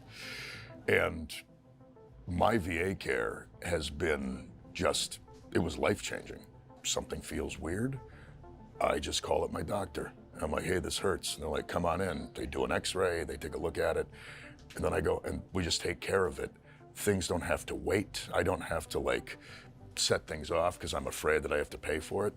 And to me, that was one of the things that really kind of changed my opinions on what well-run government programs can do. I've never received a VA benefit. Really? I got out of the military in '86. You've got an honorable discharge? I got a general discharge. A general, yeah. Really? Yeah, but geez, you've got a general. Last fall, because I am getting older, and last fall, I said, maybe I'll check into it. So I went to my local VA in Machias. Yep. And there's one woman that works there, and she gave me a phone number, and I said, so is this, she said, that's to a lawyer. And I said, what's the lawyer for? She goes, that's who you're gonna have to go through to get your discharge upgraded. And I said, you kidding me, really? Yeah. A lawyer? I said, why not just go to why can't the VA do it? So one of my best friends from Iraq, guy did 2 tours, did Fallujah Ramadi, a legitimate war hero. I've seen this guy do actual heroism in combat. He smoked pot after we got back from our 2nd deployment, popped on a test, got discharged out of the Marine Corps, kicked out, OTH, other than honorable, no benefits. He spent years just struggling. This is a guy who legitimately, is an actual war hero. And he didn't get a single shred of support from the VA. And it was all because the way that they write the rules. We wound up getting his discharge upgraded. But it took, myself and a couple other guys that he served with, we all kind of got together. We got a lawyer involved. We got this, and what was awful the whole time is being like, this shouldn't be complicated. Right. This guy has a combat record. We can look through his service record book and his DD-214, and you can see that this guy did things for the nation in war. And yet somehow now we got a lawyer involved, and we did all this thing, and it worked in the end. But it was a multi-year process, and it was so frustrating. And that's something that for me, like one of the reasons I want to go to the U.S. Senate is that having gone through these things personally and seen directly like what the bureaucratic problems are that keep people from getting it, I want to go up and write policy to make all this easier. I also want to, frankly, unleash like an army of social workers to go around the country and find vets who aren't getting the benefits they deserve and then do the process for them. Because when people are working really hard or people are struggling, the idea that they're going to go home, sit down and like figure out all this paperwork, like hire a lawyer. I mean, if you're working paycheck to paycheck already, who's got nobody has extra money to go hire an attorney. Yeah. I mean, you're doing it in the evening when all the offices are closed. What's up, man? How goes the battle, bro? It's going. How are you? I'm good. I'm Yeah. good. Off I go. Oh yeah, it's. This is the most main. You guys know. This is the most main thing ever. Oh my God, it's so fucking main. Like sitting in the corner store, like somewhere in fucking Machias in the fucking corner store, and then you got the coffee there, and they're just hanging out, and people coming in and out, and they're like, "Hi, Graham, how's it going? Sure. How's your day? Oh, you're still doing the thing. Okay. All right. Well, we'll see you later. Okay. Sure." It's just there's such main. It's so main. I can't. I love it. He's so fucking real. There's not. You know how, Nemo, you know how you get politicians and they're like carpetbaggers, right? And they're trying to they're like, I enjoy the local thing that you also enjoy. Yeah. You know, that is not Plattner. Like, that is like, he's such a fucking main dude. Yeah. I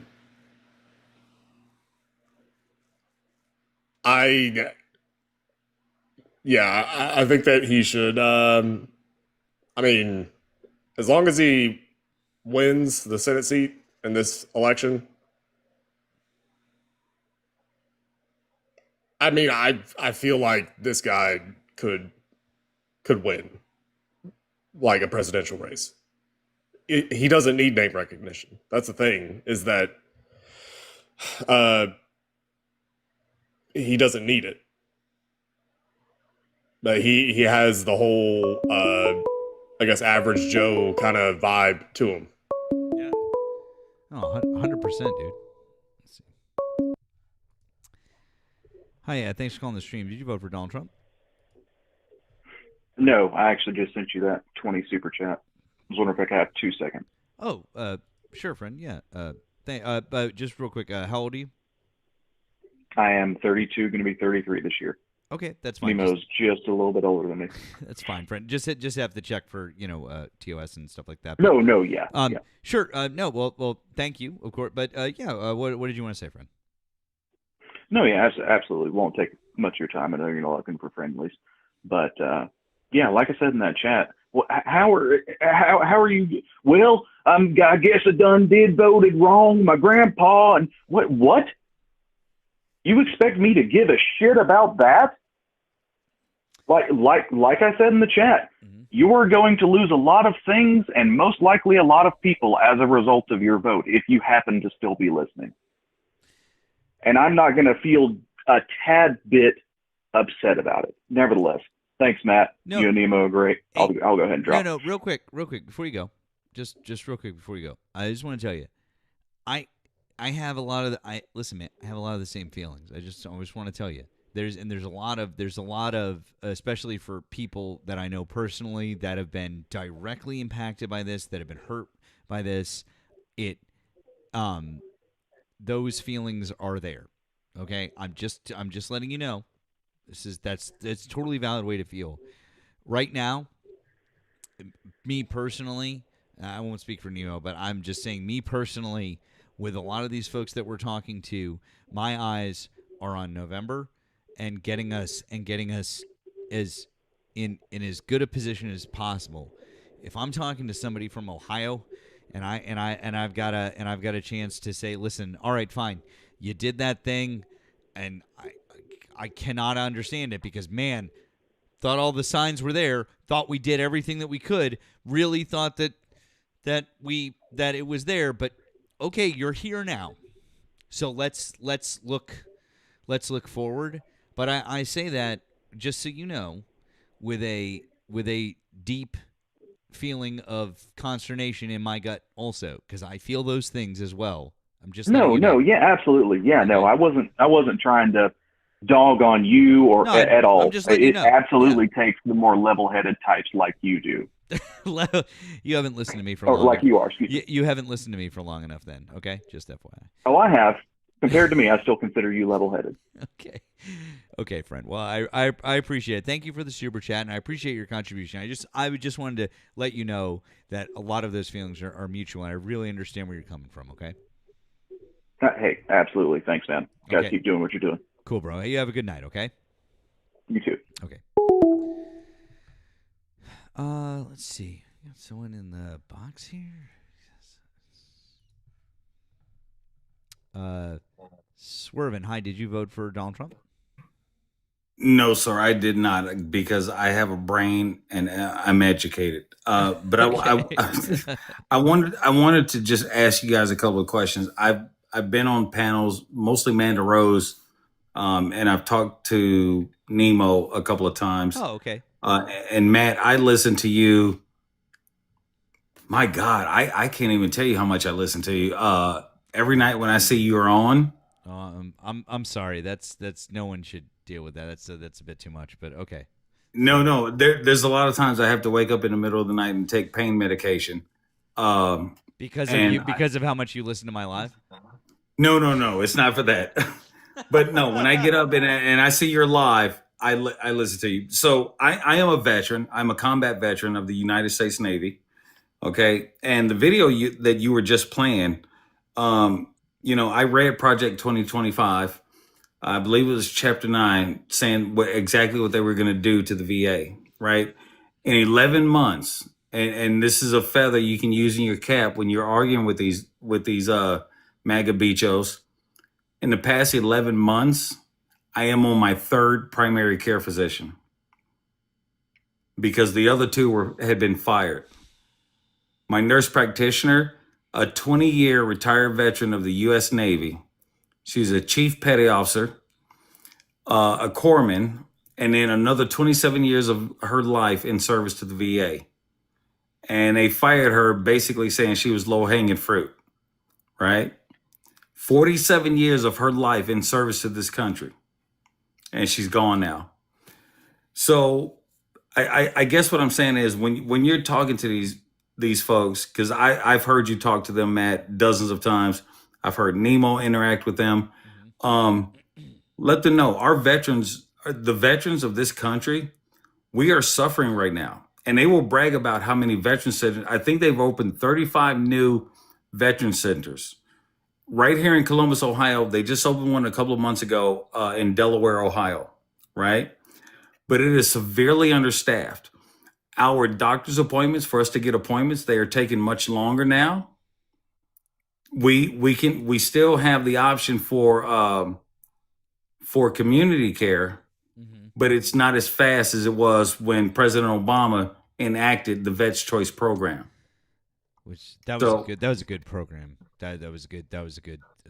And it's still there. I'm glad that it's still there, but I know that it's not nearly as effective as it was, which is really disappointing for you guys. Exactly. And then I'm going to drop down, but I wanted to ask you two, Nemo and Matt. I wanted to ask both of you a question. And again, it's a great honor for me to be able to speak to you guys. I wanted to get your thoughts on the upcoming midterms. I'm pretty sure we will take the Congress. With looking at the special elections that went on in 2025, I think there were like 130 special elections, and Republicans won like 10. Democrats won all the rest. We flipped so many seats on the councilman level, the Senate, the state congressional level. Yeah. and gubernatorial races, right? Yep. So I'm pretty sure we're going to take the House. But what are you all's opinions on the Senate? Okay. As we come to that, and thank you for your time. I appreciate it, and I'll just drop down and listen. No, don't drop. Hang. Okay, Just okay. chill, bro. But so no, it's cool to meet you. I didn't know. I apologize that I haven't crossed paths with you before. I didn't realize. But it's very nice to meet you, and thank you for your service, friend. I mean that genuinely, and I appreciate you. I gave you a follow also, by the way. Oh, thank you. So, Nemo and I, we've talked about this now a couple of times. We're bullish on the Senate at the moment, at least. I think that we've got to do 4. We got to do 4. So in the Senate, yeah. So okay, you got Maine. Mm-hmm. You got Ohio, which I think Maine and Ohio are looking pretty good. North Carolina, Ray Cooper looks good. Texas, James Tallarico looks good. Right. So that's your 4.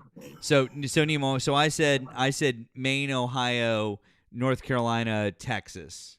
And I said that's bullish on, but I mean, there's some other possibilities, but I think that's the path. I think this is the way.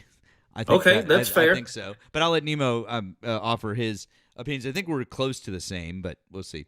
Yeah, Nemo, what are your thoughts? I agree with those 4 states. Those are the ones that I would list off as far as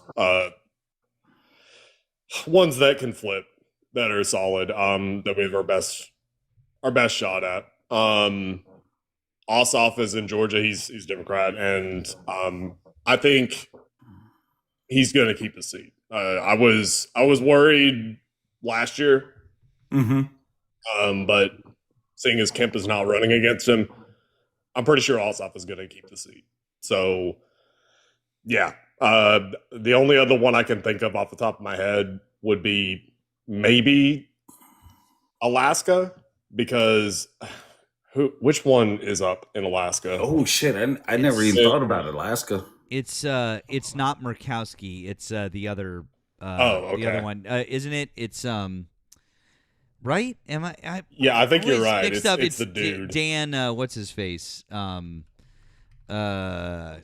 always wrong. I know who you're talking about, Matt, and I'm spacing on his name too. Dan somebody or other.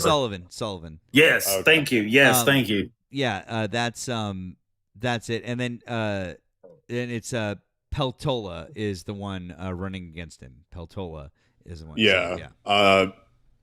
I kind of recognize Sullivan's face. I'm pretty sure that he's unless he just looks really similar to someone else. I'm pretty sure he's like a turbo maggot. So, I mean, Peltola is popular in the state. I think that she could take it. I mean, especially because Alaska does ranked choice. I mean, I don't know why I'm like all about the prediction markets now, but I'm all about the prediction markets now. I just had it for like shits and giggles. 57%. And Sullivan's at 35%. And there's like real money. Like there's almost twice as much money on her as there is on him. That's a serious volume. Like what the fuck? Yeah, that's a lot of cash flow. Yeah, that's a lot of cash flow. Yeah. So let me ask you this: percentage wise, like I said earlier, I'm pretty sure we're going to the Democrats or leftists or whatever you want to call them. I'm pretty sure Democrats are going to take the House. I've been a registered independent for 35 years now, right? Being an independent, I can vote however I want to, and I've always voted Democrat because I have never seen a Republican policy that helps every citizen of the United States. You, me, all of us, right? Percentage-wise, the Democrats' chance of taking the Senate, percentage-wise, what do you think that percentage is? Come on, be honest, Nemo. How many seats do we have to flip to take control? Is it 4? 4. We need 4. It's got to be 4 because we need 51. Because if it's 50, because if it's 50-50, then obviously. And currently, Democrats have. Right now it's 50-50. And JD Vance or Shady Vance, the eyeliner recliner couch fucker, he's the tie-breaking vote. Well, right now it's 53-49. Okay. Right now it's 53-49. Okay. So it would be 4. Yeah, okay. I mean, in that case, I would say given the ones that we're talking about, like those 4 states, I think that the least likely of the 4 states that Matt and I agree on, the least likely would be probably Texas.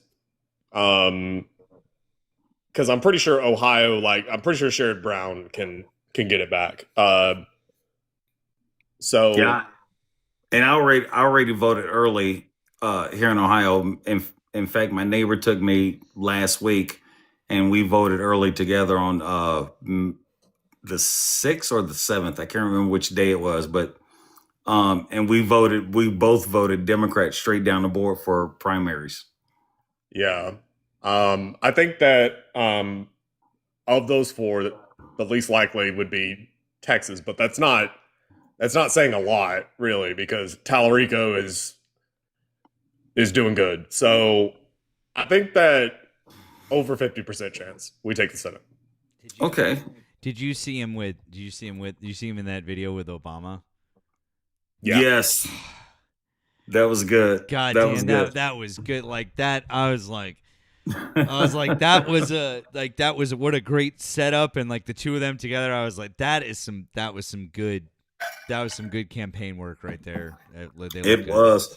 Whoever got those two together to make that video and do their thing, I'm like, okay, that SOB needs to be a campaign manager at this point.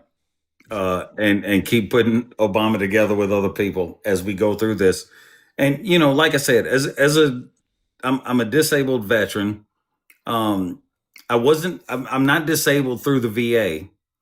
I'm disabled through the Social Security office because of a disease that I got. Through sheer blind, stinking, stupid luck. When they did a biopsy on my left lung, they found a fragment of paint. They just happened to hit the right spot in my lung, and they found a fragment of paint. It was a fire red paint. It was manufactured in 1989, and it was used throughout the Navy for all of the 90s, all the way up until about 2001. And I'm like, y'all found that from a microscopic paint chip in my lung, right? And so I'm going through PACT Act screening right now for an additional claim.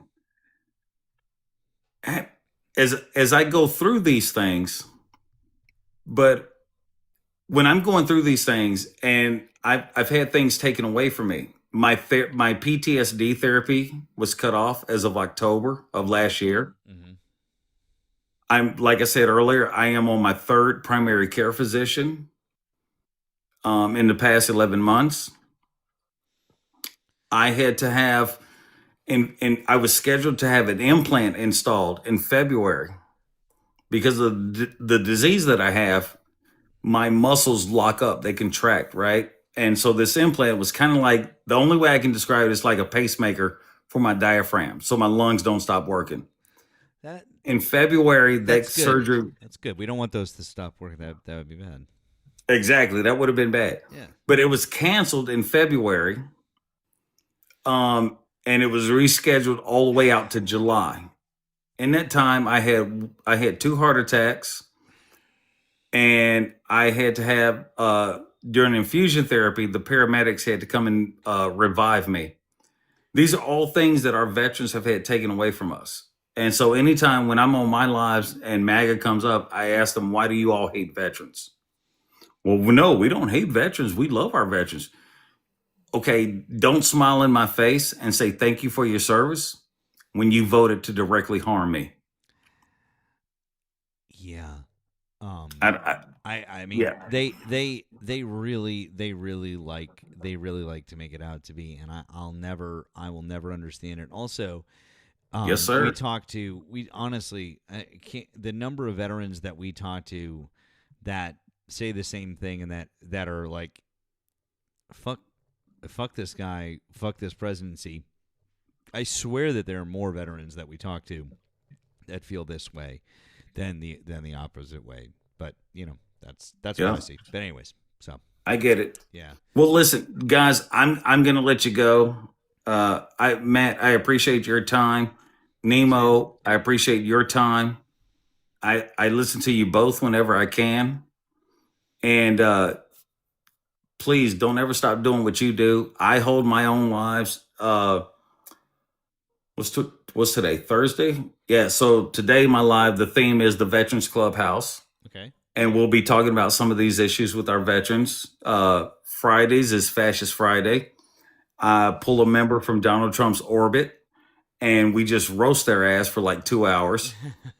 And then open forum. Wednesday is Women's Wednesday, and Monday I just do open forums. But I don't have much left in this life. I'm with the disease that I have, I'm not long for this world. But I'm cool with that. I'm okay with it because I've had an incredibly charmed life. And I am working on my third bucket list at this point, at this stage of my life. I've already cleared the first two, right? So I'm cool with it. But people like us, when we don't have much left, and when I say us, I mean people like me, when we don't have much left, but as long as we have our voice, and for the folks down there in the chat who are listening, God damn it, please use your voice. Use your voice. If that's all you got left and you're not comfortable holding your own life, come up on other panels and use your voice. Speak your truth and tell people what's going on and what you're doing and what you're feeling and how it's affecting you, what we see going on in this country right now. And I'll always respect you for having that 110% honesty and always being your authentic, unapologetic self. That is real. That is genuine. And people will dig that about you. I promise you. Matt, Nemo, folks in the chat, good night to all of you beautiful, tiny people living in my telephone.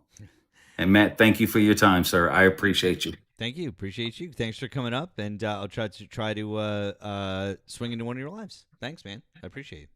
All right, sir. Take care. Looking forward to it. Take care, my friend. All right. Take care, Nemo. Thanks for Have a good one. W's for us. For very nice to meet you, friend. I hope you guys dropped him dropped Swervin a follow. It's sounds like it's some good content there. That's great. Thank you very much, man. Thank you for coming up. We're just past 2. Probably a good time to wrap things up. I would think. Did a quick look, Nemo. I think Joey is on. But if you see someone else, I'm open to it. If you want to check, I'll do a quick outro announcement here. Guys, please, if you haven't already, make sure that you're following me on my main account and then my backup account. You're obviously make sure that you're following Nemo. That's his main account. And then click through and follow his many multiple backup accounts. If you're over on the tube, don't just subscribe to me. Subscribe to Nemo as well. You can find his right there in the description of the video. If you're over here on TikTok, subscribe to Nemo on YouTube. We are trying to get him up to 1,000 subscribers, okay? Let's make that happen. I don't care if you're over here. I don't care if you watch normally over here. Subscribe to both of us on the tube. You can find a link right in his bio right now. It's so easy. Just hit that subscribe button. Please do it. We want you guys to always have access to us no matter what. So that's a great way to do it. If you'd like to offer additional support, as so many people have tonight, you can do so via links in our bios over here on TikTok or links in the description down in the tube video. Really appreciate you guys doing everything that you've done. Thank you for the gifts over here on TikTok. If you'd like, join up on Discord. You can find a link in Nemo's link tree and in mine in our bios or in the description of the tube video. So yeah, that's good stuff. I don't believe that I have any other ones that have come through. Nemo, do you have any other ones that have come through? Yes, Taffy. Thank you for the 20 on Cash App. Let's see if you Taffy, you're a rock star last couple of nights. Thank you so much for your support. Taffy's Really awesome. appreciate you, friend. Thank you. Appreciate that. And yeah, that's it for me. Yeah, I think Joey is the one to go to. Well then, Joey's is in the chat. You're gonna go tell Joey that Nemo and I sent you. That's what you're gonna do, and then Joey's gonna probably have something crazy that he's doing with some gift or something like that, and it's gonna be fucking hilarious. So let's go hang out with Joey. We really appreciate you guys being here. We'll be back tomorrow night, 10 p.m. Eastern Standard Time, so that we can talk to some more Trump supporters.